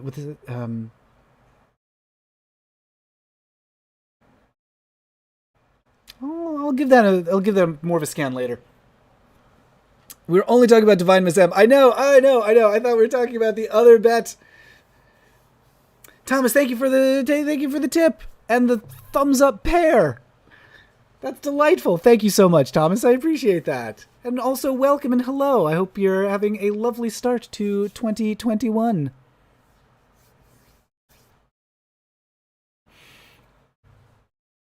All right, what else we got here? So we're jumping into some other newspaper archives here. We're going to newspapers.com. This is outside of the New York Times machine. We've got... So I just looked for some stuff about either continental baths or bathhouses in general, gay bathhouses. This is a enthusiastic review of the Saturday Night at the Baths. low-keyed, modest, and unpretentious film with attempts to translate Buckley's obvious understanding of homosexuality into terms that are dramatic and cinematic. Too crudely and amateurishly made, bogged down, especially by uninspired, poorly written opening that's hammily acted, or rather overacted, by representatives of the New York City community. As drama fares much better. Once the film gets over its bad, self-conscious opening, settles down. Alright, so just a kind of a by the books. Films about homosexuality take a step forward with Saturday Night at the Baths. Its director emerges as a talent to be reckoned with. Well, oh well. He made one other porn film, and that was all he ever made. Oh, maybe Mayfounder Bodybuilders at the Bathhouses. I mean, that sounds... Where else would you go? Now, what is happening here? The folks at the Olympic Gym would like to invite you over for a little workout. Stay hungry. I guess this is a film with Jeff Bridges and Sally Field and Arnold Schwarzenegger and Charles Gaines. Stay hungry. Don't mind if I do. New King Kong, poorly executed, comes up short. Smith put contrast in concert. Saturday Night at the Baths holds interest despite flaws. I mean, that's... I think the best you could say about this movie, about Saturday Night at the Baths, movie about the Continental Baths, a gay bathhouse in New York, is it's not great, but there's some good bits. Shot through the solemn fervor common to homosexual advocacy and acted out in a poorly managed menage a trois. Contrives to hold interest despite some technical sloppiness, lamentably stiff acting. The sex scenes are both unexceptional and unexceptionable. Its sincerity is unquestionable. We have only to summon memories of The Ritz and Norman Is That You to remind ourselves that this remains an area of filmmaking littered with libelous snickering. There's a good film lurking in Saturday Night at the Baths. That is a documentary of the kind of entertainment that offers sort of people it attracts. They pair the film's better scenes, and one would like to know more of them. Scenes in the baths raise the usual specter of desperation and promiscuity, and a better film would have addressed them. So I'll show you, actually, let me call up Saturday Night at the Baths. I'll just show you some footage of it. So this is a movie, oh, interesting. Let me see if I can actually play it. I might have some... there we go. Yeah, Windows Media Player. Of course Windows Media Player doesn't like it. Windows Media Player doesn't like anything. So I'll show you Saturday Night at the Baths, what that movie looked like. Let's switch it on over to PC Stream, and we're going to window capture VLC. There. Oh, interesting. Oh, it doesn't want to show it. Okay, that's fine. We're just going to do display capture instead, and hopefully that will work.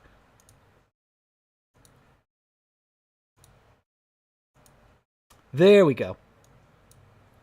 Okay, so this is the movie that we were talking about earlier, Saturday Night at the Baths, 1976, shot in and around the Continental Baths in New York City.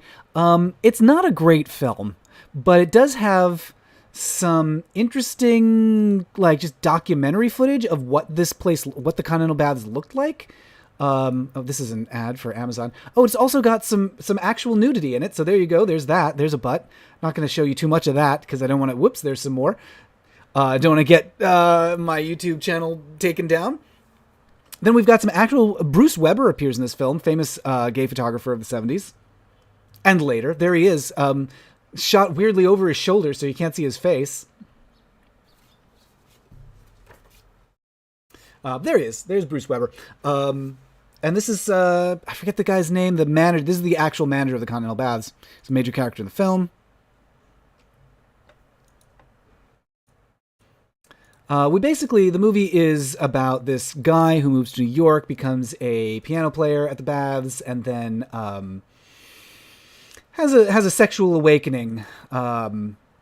And around the end, we get like a lot of footage of this sort of stuff, just like the kinds of shows that you might see at the Continental Baths. I mean, this is exciting, right? This is a show I'd go to. Also, I gotta say, a lot of it looks terrible. A little of this goes a long way. And this sort of like, oh, it's artistic dance. Look, if you want to just have like sexy men writhing around, just have sexy men writhing around. Don't try to like put these pretensions of art on top of it. We have a very boring folk song.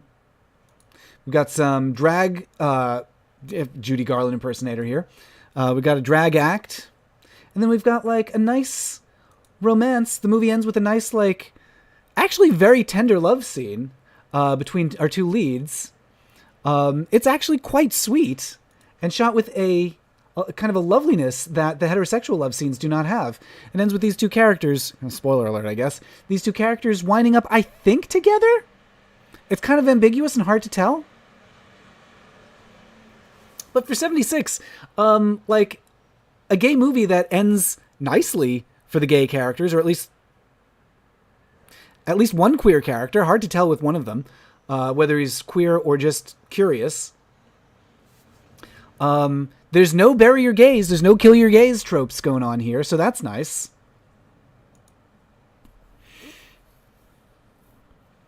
and there's also some of this very artistic, cultural documentation of the scene at this is what the inside of the Continental Baths look like.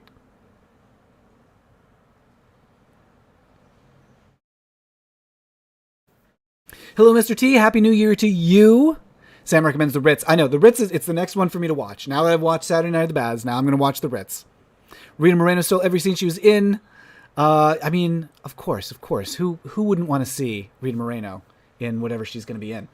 All right, so enough of that. We're going to close that down and close you. And going to switch our window capture back to the Philadelphia Inquirer. There we go.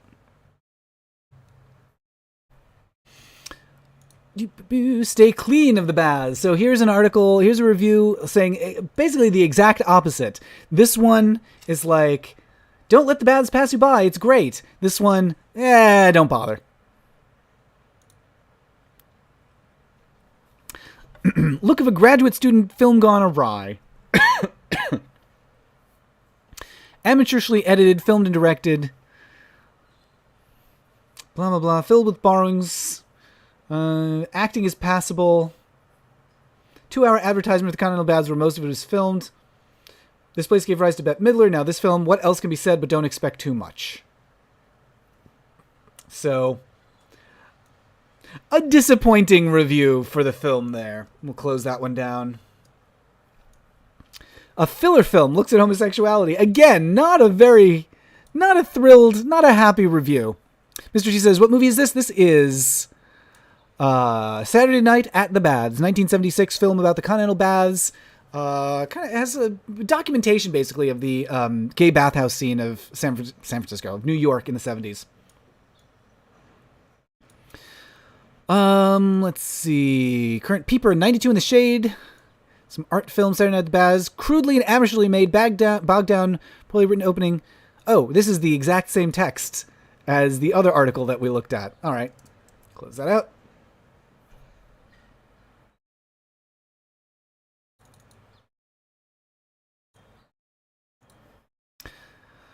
Smirking title does its material disservice. Well-meaning but strictly amateurish attempt to prove that being gay rather than decadent, subversive evil is just part of the human condition.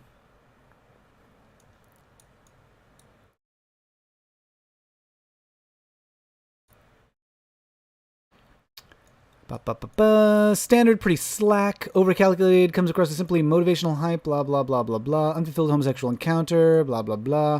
Boy finally beds boy, happily smiling without guilt. And then what of his heterosexual life? How does it affect our relationship, Tracy asks. I don't know. I hope it doesn't, Michael answers. And the movie ends. Yeah, this is one of the biggest problems with this film, with Saturday Night at the Baths, is the movie actually starts in the final scene of the film. You've got this heterosexual couple. Both of them are interested in the gay character who's interested in the male member of the homosexual couple, of the heterosexual couple. Oh, gosh. So you got two straights.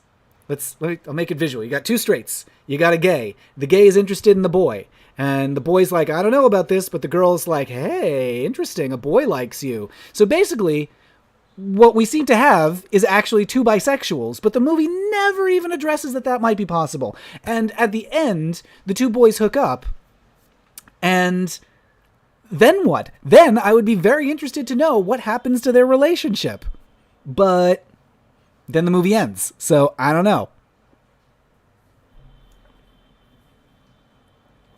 Tyler says, when a gay movie sucks, you play the game of normal or fair movie review or homophobe. Yeah, normal fair movie review or homophobe. I think this is a fair movie. I think this is a fair review. Padding includes a drag show lineup at the baths. Despite its entertainment value, seems to be more commercial for the Continental. Performances are personable. So much of the movie seems to be just like the camera. They just plop the camera down and we're like, just go shopping for fish or something. Like, it's just like footage of the characters wandering the streets of New York. Super boring. The sex scenes are softcore, hands tenderly caressing backlighted thighs, legs, lips, et al. Copy work from Roger Vadim's Liaisons Dangereuses. Now cliche and more softcore porn. The sex is a minor activity. The heart of the movie's matter is human understanding. That's nice. I wish the movie was better. Some interesting looking titles down here, though. Darktown Strutters. Better move your butt when this lady struts. This looks great. This looks like a fun one. Russ Meyer's Super Vixens. The Sensuous Sicilian? Is that the title? The Sensuous Sicilian. The Bride starts Wednesday. The Bride Comes Naked. Now, these are some movies I'm interested in. All right, what else have we got? Tomorrow's Bathhouse plan meant to block chain. So these were just some articles I found about gay bathhouses in general. When is this from? 79? Catholic Diocese lauded police raid a Minneapolis gay bathhouse. Oh, for its lonely effort to enforce the long-ignored laws against sodomy, a small sign of sanity in a world where anything goes. All right, so there you go. Catholic Diocese saying, yeah, go get those queers. And, affect new bathhouses. News of the angry responses from some. DeMars was trying to prevent new gay bathhouses from opening. He felt took the action to help his friends. None surprises me. I fully expected the gay community would be upset. So I guess this guy was trying to block a gay bathhouse from opening. Proposal was directed at keeping out the Club Baths, a chain of gay bathhouses that tried to get a franchise in Minneapolis. I don't think that a gay bathhouse is a good start for the area. We have tremendous opportunity to do something on the Burlington Northern Project.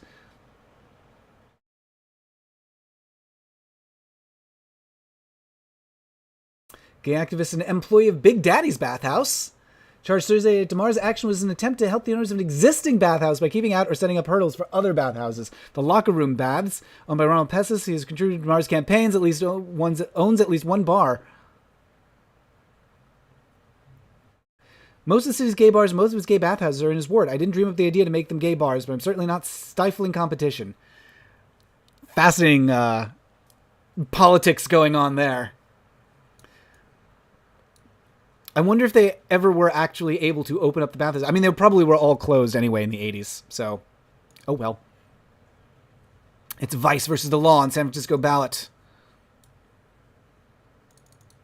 From the Fort Worth Star-Telegram. 15 young men, most of them rather burly and rather drunk, brought their bachelor party to Peg's place. Oh boy. Boy, oh boy, is this a story. Okay, 79. Let's see how this is covered. A lesbian bar in the Richmond. As they stood on the sidewalk, some of them were overheard talking about several employees, all of them women, asked them to go away. Argument ensued. One of the men started beating one of the women in the chest. Women threatened to call the cops. We're the cops. And the man doing the beating, and we'll do as we damn please. Yeah, so this was a big to-do in San Francisco in 79. Basically, a bunch of drunk cops rolled up on a lesbian bar, demanded that they be allowed inside. The women were like, no, and then the cops beat them up. I didn't know this. Off-duty members of the Vice Squad, fantastic, convicted of battery, sentenced to 3 years probation, fined $1,000. Get rid of the Vice Squad altogether. So November 6th, San Francisco voters will be asked to answer yes or no. Shall the Vice Squad of the police department be abolished? I mean, it's a step in the right direction, right? Ordinances to be repealed include those banning lewd behavior, obscene film, solicitation for prostitution, nude waitresses, use of obscene language, fortune-telling, gambling, penalties for victimless crimes. Proposition would not revoke vice laws concerning minors. A yes vote would eliminate an anti-gay terrorist squad, an armed moral squad that has busted gay bars, bathhouses, and adult entertainment enterprises. Always prided itself on being tolerant in a city that has always prided itself on being tolerant, unique, and open. If this passes, San Francisco will be the whorehouse of the nation, says Captain George Enil, who has a 25-member Vice Squad. Amazing. Whorehouse of the Nation. And this is coming like just like months after, I guess almost a year after Moscone and Harvey Milk were killed. Of course, the People's Temple mass deaths. Rank and file rebellion on the police department against Charles Gaine on the grounds that he'd been soft on gays the night of the riot and for years before. Oh, of course, and then the White Night riots happened just a few months after that. Periodic vice squad busts of gay bathhouses and sex clubs called glory holes. It's nice to see glory holes mentioned in the Fort Worth Star-Telegram. Harry Britt call for eliminating the squad, snooping into private sex lives.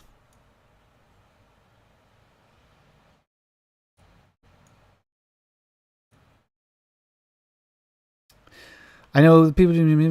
Oh, that's why we live here. As a faggot, I can tell you I hate the Vice Squad. Wow, what a slogan.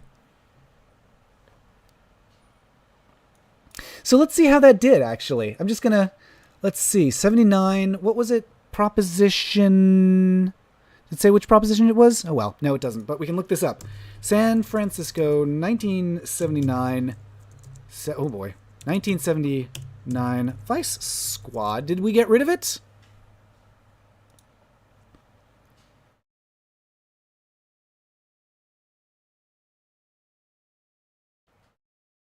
A lot of articles about the incident at Peg's, but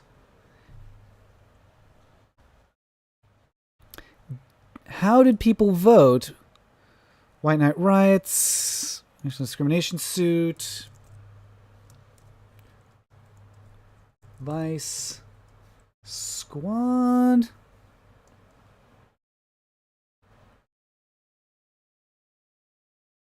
Apparently not, because here's an article from the mid-90s about the Vice Squad.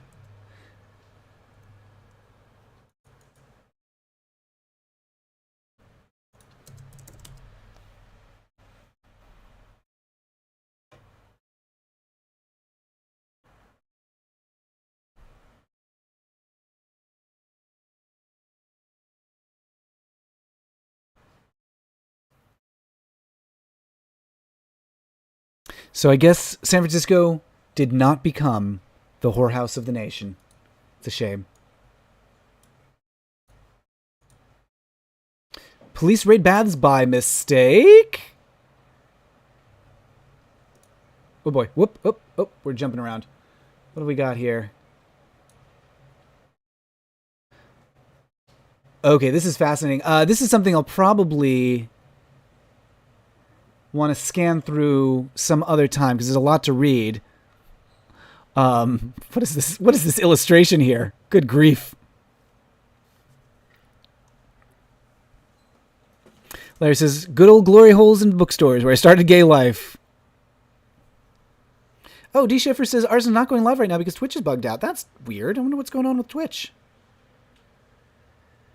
Death Star said, soldering components at work. Faggot made everyone stop and look at me long. Oh, no. Sorry about that.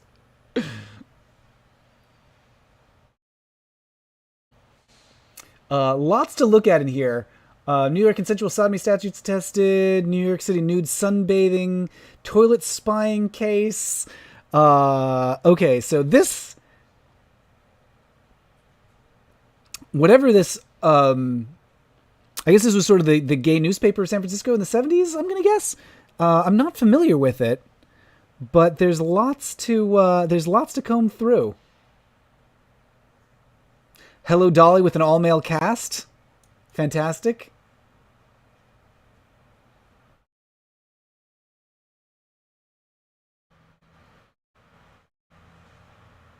Ooh, the Jaguar, adult bookstore and private membership club. Your fantasy, your pleasure.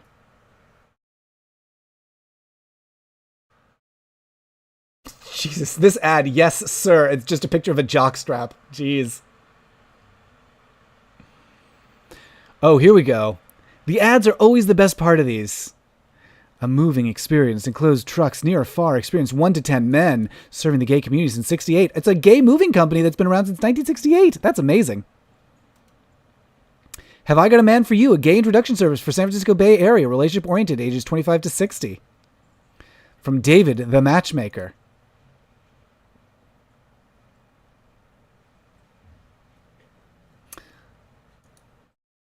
And here's an article about Dianne Feinstein trying to keep her job. Homosexuals organize a march to protest the manslaughter verdict. Feinstein's handling of the crisis. She accuses him of leaving City Hall to go on a radio talk show, which attracted more people downtown. Feinstein considers sexual orientation will be considered. Nothing too groundbreaking there in that article.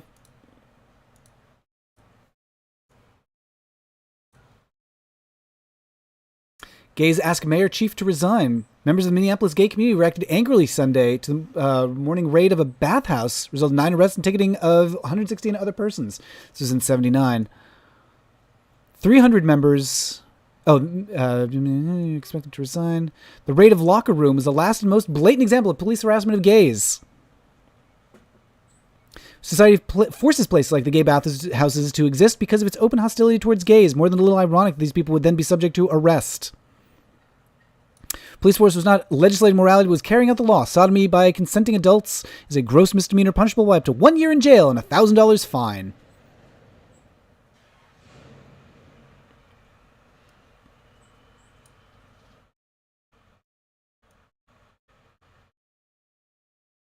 Well.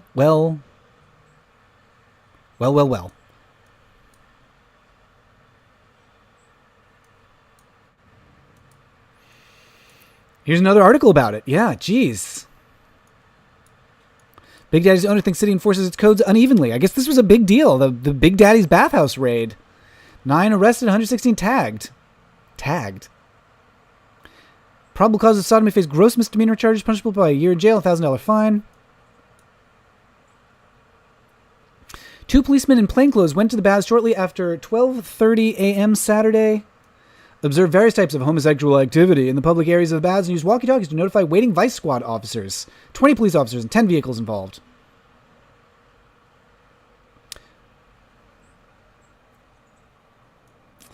No private cubicles were entered. We're not legislating morality, but when we feel a crime has been committed, we're going to go in there. Why?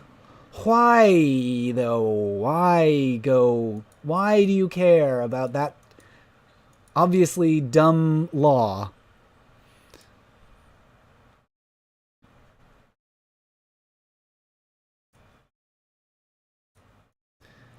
Okay, now they're saying it's because the bathrooms weren't properly ventilated and sprinkler system was not sufficient for the large cellar area.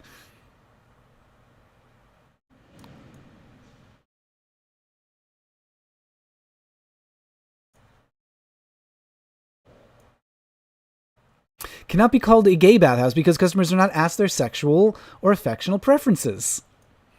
Yeah, it's a bathhouse for everyone. You know, it could be one of those heterosexual bathhouses that they have. I mean, those exist.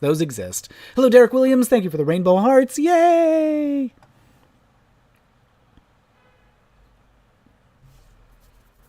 Jim says, I was too young for the combat zone in Boston. Okay, well, I guess it's gone now.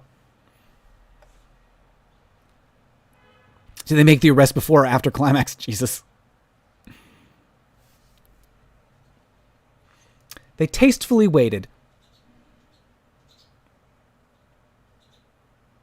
The random raid on gay bathhouses, like random raids on saunas and adult bookstores, and like occasionally putting plainclothes policemen on the street, all serve to keep those kinds of vice in check without unduly straining the use of scarce police resources.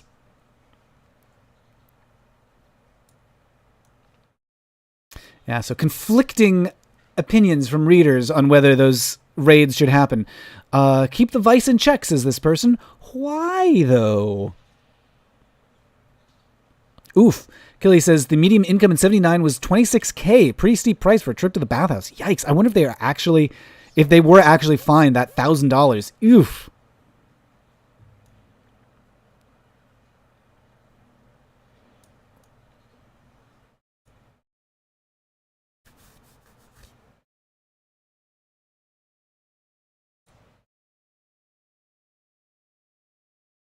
Another article about Bette Midler, just a brief mention of her bathhouse connection. The Ritz. Okay, well, here we go. Obviously, this is the next movie I gotta watch because it just keeps coming up. Between everybody in the chat recommending that I see it, now here I've stumbled upon a review of it. Review of the Ritz. Close that out. Top campaigners became Hofstade's brief mention. Result of a rating Bathhouse. Chief Aide Dauphin. So here's another Minneapolis. Oh, I guess one of the people who was arrested was an aide to the mayor. I guess. Result of a raid. Close friend. Blah blah blah. The best example is his chief claim to notoriety. A 4 a.m. raid on a gay bathhouse last summer. Dauphin joined the vice squad chief as an Adena businessman for an unplanned appearance at the Bathhouse after a night on the town. They rousted about 100 Bathhouse customers. Oh, weird. This is not what I was expecting it to be. So this rando, this guy who's just like works for the mayor, it sounds like they went drinking and then just decided to raid a bathhouse together. That's bonkers. Everybody says I'm a queer basher, but that's not true. He thinks the June 28 raid on Big Daddy's Bathhouse has helped the Minneapolis gay community gain a form and viability.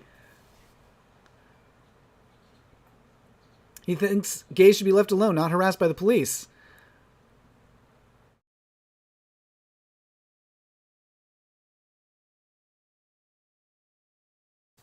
Okay. Wild.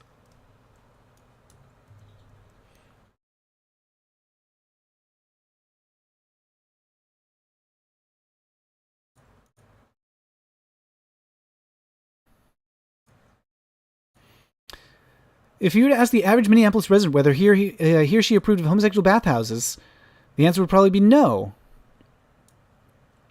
But we're non-confrontational. Cops should concern themselves with things other than bathhouse raids. Okay, so we don't want them. We don't want to talk about them. We don't want the police to do anything about it. We just want to pretend that the problem doesn't exist. And maybe that would have worked because it is not a problem.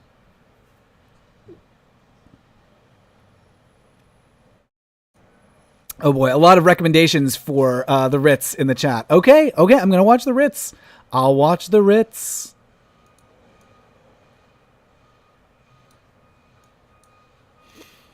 Events themselves could make your policy unacceptable. Drugs, growing perception that the city is not just tolerant of gays, but becoming a haven for them. If that happens, watch out. Minneapolis does not want to be San Francisco of the Wheat Belt. This place gets overrun with vice and drug problems. People who live here are made to feel that our traditional tolerance is making this kind of national joke. Like it's goodbye policy and hello... Wait, it's goodbye policy and goodbye you-know-who'sa. All right, sure.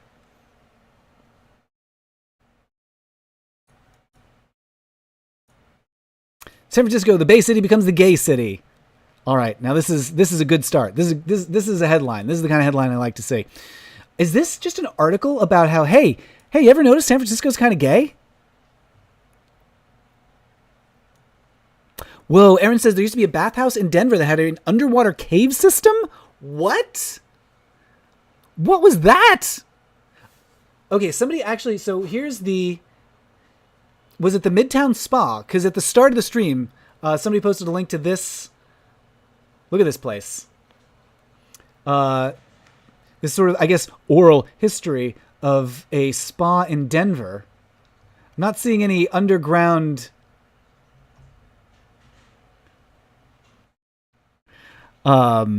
underwater cave systems. Oh, James says back when San Fran was gay. San Fran, it will always be gay. It might be hibernating, but it'll always, the gay is always going to be there. There's no, you can't get it out no matter how much you clean, no matter how much you might scrub. There's no getting that stain out. Also, hello, James Mansfield. How are you? Lovely to see you. How is your new year going? What have you been up to? Nice to see you there. James Mansfield, of course, star of stage and screen, Drag Race performer, and also my guest on Sewers of Paris, episode, I don't remember which number, but episode of Sewers of Paris. If you go to sewersofparis.com, you can listen to James Mansfield's lovely discussion with me, and also check out James Mansfield's amazing gay history videos here on YouTube. And that's all I have to say about that. No, I have one more thing to say. James Mansfield, we should do some Twitch streaming at some point.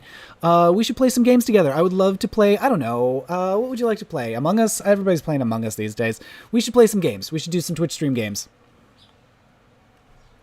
Anyway, San Francisco, the Bay City becomes the gay city. A surprising influx of homosexuals into this liberal, gorgeous city in recent years. Just how many is not known for certain. Estimates show the city's gay population perhaps the largest per capita of any city in the world. Jim says, we had a bathhouse here in Milwaukee called the Midtown Spa. It closed a few years back. Dark history there. Ooh.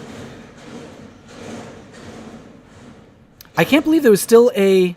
Well, I can't believe there was a bathhouse. Oh my gosh. I'm sorry. If there's So there's crashing happening outside because they're building a new apartment building across the street from us. So there may be some construction noise going on. Anyway, sorry if that noise is getting too loud. Yeah, so I can believe that there was still a bathhouse, but of the kind that we've been talking about, probably not that kind. Like, because I've got those 70s bathhouses in my mind now, where there's like drag acts and a live piano player, live band, stand-up comics or whatever. Not really a thing at bathhouses these days. Death Star says, you're making work go super smooth for me today. I have no interest in talking to my coworkers and none of them want to touch the subject of gay bathhouses. Well, now's the time to strike up conversation about gay bathhouses. Associated Press says, a sixth of the city's 700,000 population is gay. That's about 120,000. There's an article in the Examiner writes that the figure could be 200,000. I wonder, what's the population of San Francisco now? Hey Siri, what's the population of San Francisco? In 2019, the population of San Francisco 800,000. Wow. Has not increased that much since 79. That's wild. It's 100,000 more than it was in 79, but that's still not that much. It seems that all the guys are gay, said a female clerk in Masquerade, a dress store at the North Beach section of town. Masquerade.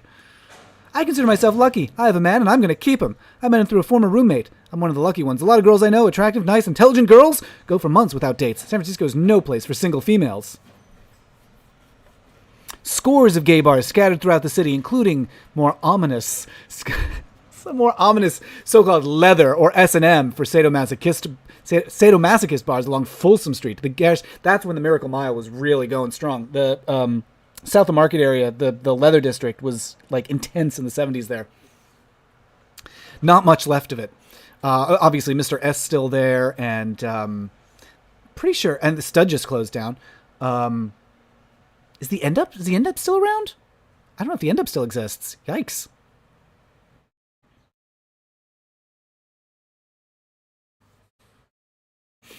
Castro is at least 45% straight now, says Larry. Oh, you're killing me. Jim says, I wonder if bi bathhouses existed. Or just like pansexual, all gender, all sexuality bathhouses. It's so discouraging. It can be a little discouraging how exclusive bathhouses are. Like, this one's just for gays. It's just for men. This one's... there are not many that are just... I don't know of any lesbian bathhouses. Maybe they're out there. I don't know. I've never heard of them. That doesn't mean that they don't exist. Well, that's a good point, Achille. They haven't built a single house in San Francisco since 1979. Yeah. I mean, there's a reason, I guess, that the population hasn't increased. It's because they won't let anybody in. And it's a good point, Sam. Was it good for the lesbians? No mention of lesbians in this article so far. One thing not as apparent here, as in cities such as New York and Los Angeles, are swarms of male hustlers. Several observers of the city's gay scene noted there's really no need for the hustlers because there are enough gays to go around.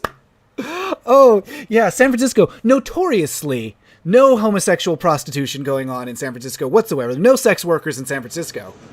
Absolutely not. Many of the shops throughout the city are operated by gay couples. Straight San Franciscans seem unfazed by these merchants.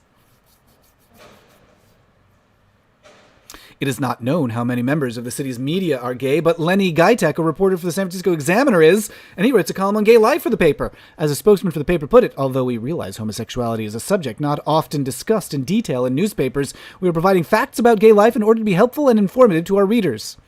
In a recent article, they wrote about how the gay community is helping to transform old houses into handsome residences. He cites a Newsweek article. City officials say homosexuals have helped keep San Francisco free of urban decay by refurbishing old houses in marginal neighborhoods. Wow, they're talking about the Castro. They didn't even, mention it. Because why would you? You wouldn't even mention, the Castro was only sort of kind of getting established. Oh, Caspian got the shiny Pokemon. Congratulations. I'm so pleased. I'm so happy. We were good luck for you. The bathhouses made it happen. The bathhouses can take credit. Shea Grove says, Soma Leather, the Eagle, and Lone Star, Mr. S, the stud. Okay, so those are still around. The Eagle, Lone Star, and Mr. S. The stud closed. Yeah, very sad about the stud and about the mural on the stud. Stud closed, and then the property owner, heterosexuals, painted over the queer mural on the outside of the building, even though they were informed that there were that the artist wanted to preserve it. But it was destroyed. Yeah, Enfin wants to know what Pokemon Caspian. Mr. T says, the closest I can think of is Plato's Retreat, a swingers club that caters to straight couples and bisexual women. Where is that, Mr. T? That's, it's a Joltik. Oh, that's a good one. Plato's Retreat, very similar to the swingers club that replaced the Continental Baths.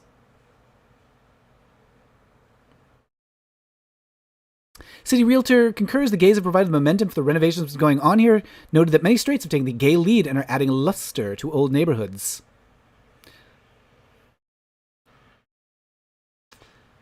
Oh my god. I haven't seen that. In the hate section of town, stenciled on walls and sidewalks is a slogan, keep hate straight. Woof. The gay influence apparently has not affected tourism. May have helped because the city may have helped. Can you imagine gays tourists? Not only attracts tourists in record numbers, but also a growing number of homosexuals from around the country.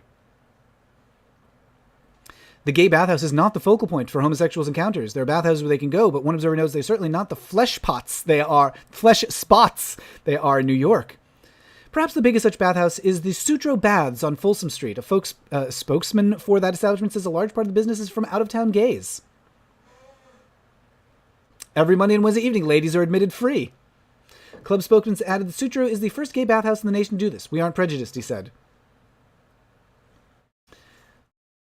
Residents have a détente with the gay community. No one hassles us. Even the children old enough or astute enough to be aware of our gayness accept us.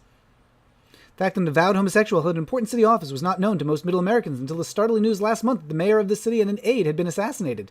Mayor George Moscone and Harvey Milk, city supervisor, perhaps the first admitted homosexual to hold major public office. Not the first. Among the first. Harvey wasn't the first. Were murdered at City Hall. Their death sent shockwaves throughout the city. Milk was elected to the city board after a campaign strongly opposed to the statewide Briggs Initiative. Moscone opposed the initiative. They have the timeline wrong there. Briggs Initiative was a year after Harvey Milk. Many gays said it's only a matter of time before the city elects a gay mayor. Yeah, it hasn't happened yet. San Francisco hasn't had a gay... right? London Breed's not queer, right? San Francisco had a gay mayor? I don't think they have.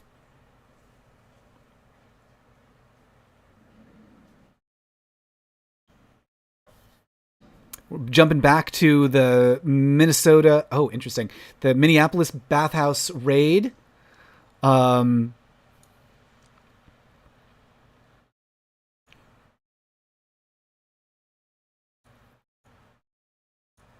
Posted photos of the cops that did the raid. That's fascinating.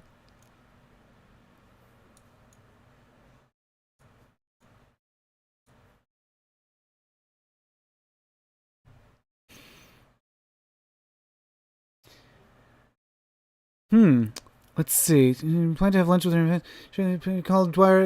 Asked if lunch with him.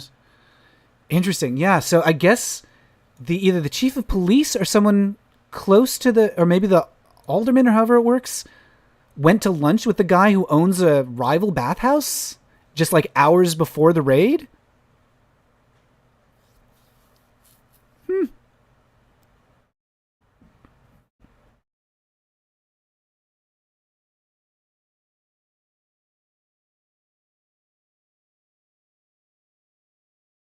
Dwyer said it was a deplorable condition that the laws on sodomy hadn't been enforced lately. He cited some sexual-related items in the baths, such as whips, leather items, and various lubricants as evidence that we've got a problem in our city. Oh my god, during the raid yesterday, at least 3 people managed to hide from the police. One hid for 2 hours in a locker. Jesus.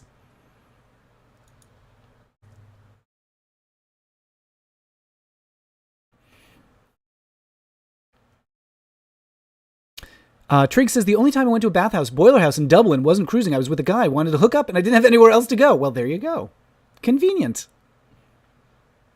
Plato's Retreat 2 opened in Miami in 2006. It was exclusively a gay swingers club. Trigg says, best bathhouse story is from Dublin in the 70s. Priest died of a heart attack at the bathhouse. 2 other priests on hand to give him last rites. No, is that true? Yeah, closest gay mayor was Newsom. Wouldn't call him gay. Wouldn't call that one queer. No. I intersected with Newsom a bit. Interviewed him a couple of times. Would not say that he puts off a gay vibe. All right. Oh my God, I can't believe there's so much coverage of this Big Daddy's raid in '79 in Minneapolis. Interesting. The morning after the raid, city inspectors were asked to check if there's anything illegal about the plumbing. Asking that they visit the Bathhouse, look at ventilation problems. City attorney directed investigated complaint about locked exits.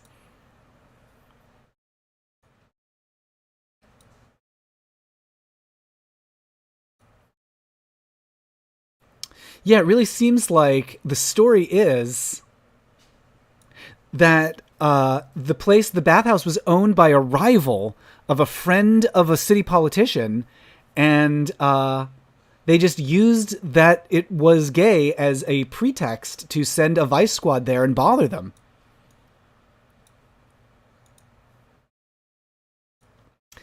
Damage was set today at $175,000 from a four-alarm fire at what police say was a gay bathhouse on Folsom Street. 2 firemen, 1 year is 76. Injured when it fell through the roof of the Folsom Street barracks. Started on the third floor, it spread to the roof before flames jumped to an apartment building. Patrons of the bathhouse evacuated safely. $12,000 worth of stereo equipment was lost. 120 men, 45 pieces of equipment were used to battle the blaze.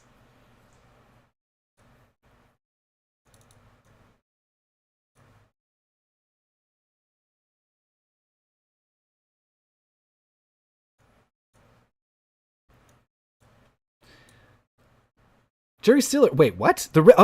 Wait. Jerry Stiller is in the Ritz? Okay, George's dad from Seinfeld. And of course, Ben Stiller's dad. Jack Weston is being pursued by his brother-in-law, Jerry Stiller, so he takes refuge in New York City bathhouse, unaware that it is a gay bathhouse, but he doesn't know where for long. May sound crude, but it is. One of the most exuberantly active, fast-paced comedies. Richard Lester, Terrence McNally's Broadway script. French farce brought up to date with much slamming of doors, going into wrong rooms, pratfalls, and slapstick. Rita Moreno creates one of the most enjoyable human beings I've ever seen. Coogie Gomez, Puerto Rican singer who fractures language and wants to be a star. F. Murray Abraham is an accommodating gay. What? What a way to describe someone. Also very good are F. Murray Abraham is a very accommodating gay.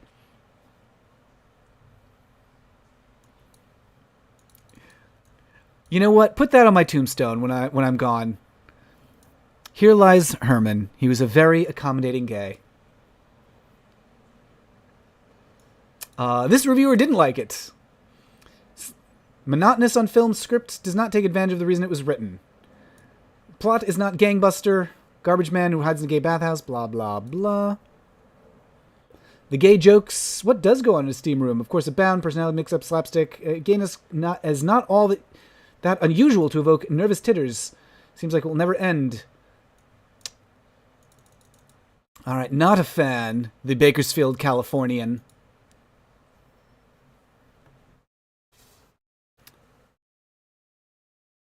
100% true, says Trig. Liam Cosgrove. If I post a link here, will it be blocked? No, I'm pretty sure you can post a link. Yeah, there you go. Oh my goodness. Oh my goodness. Well, well, well. How about that?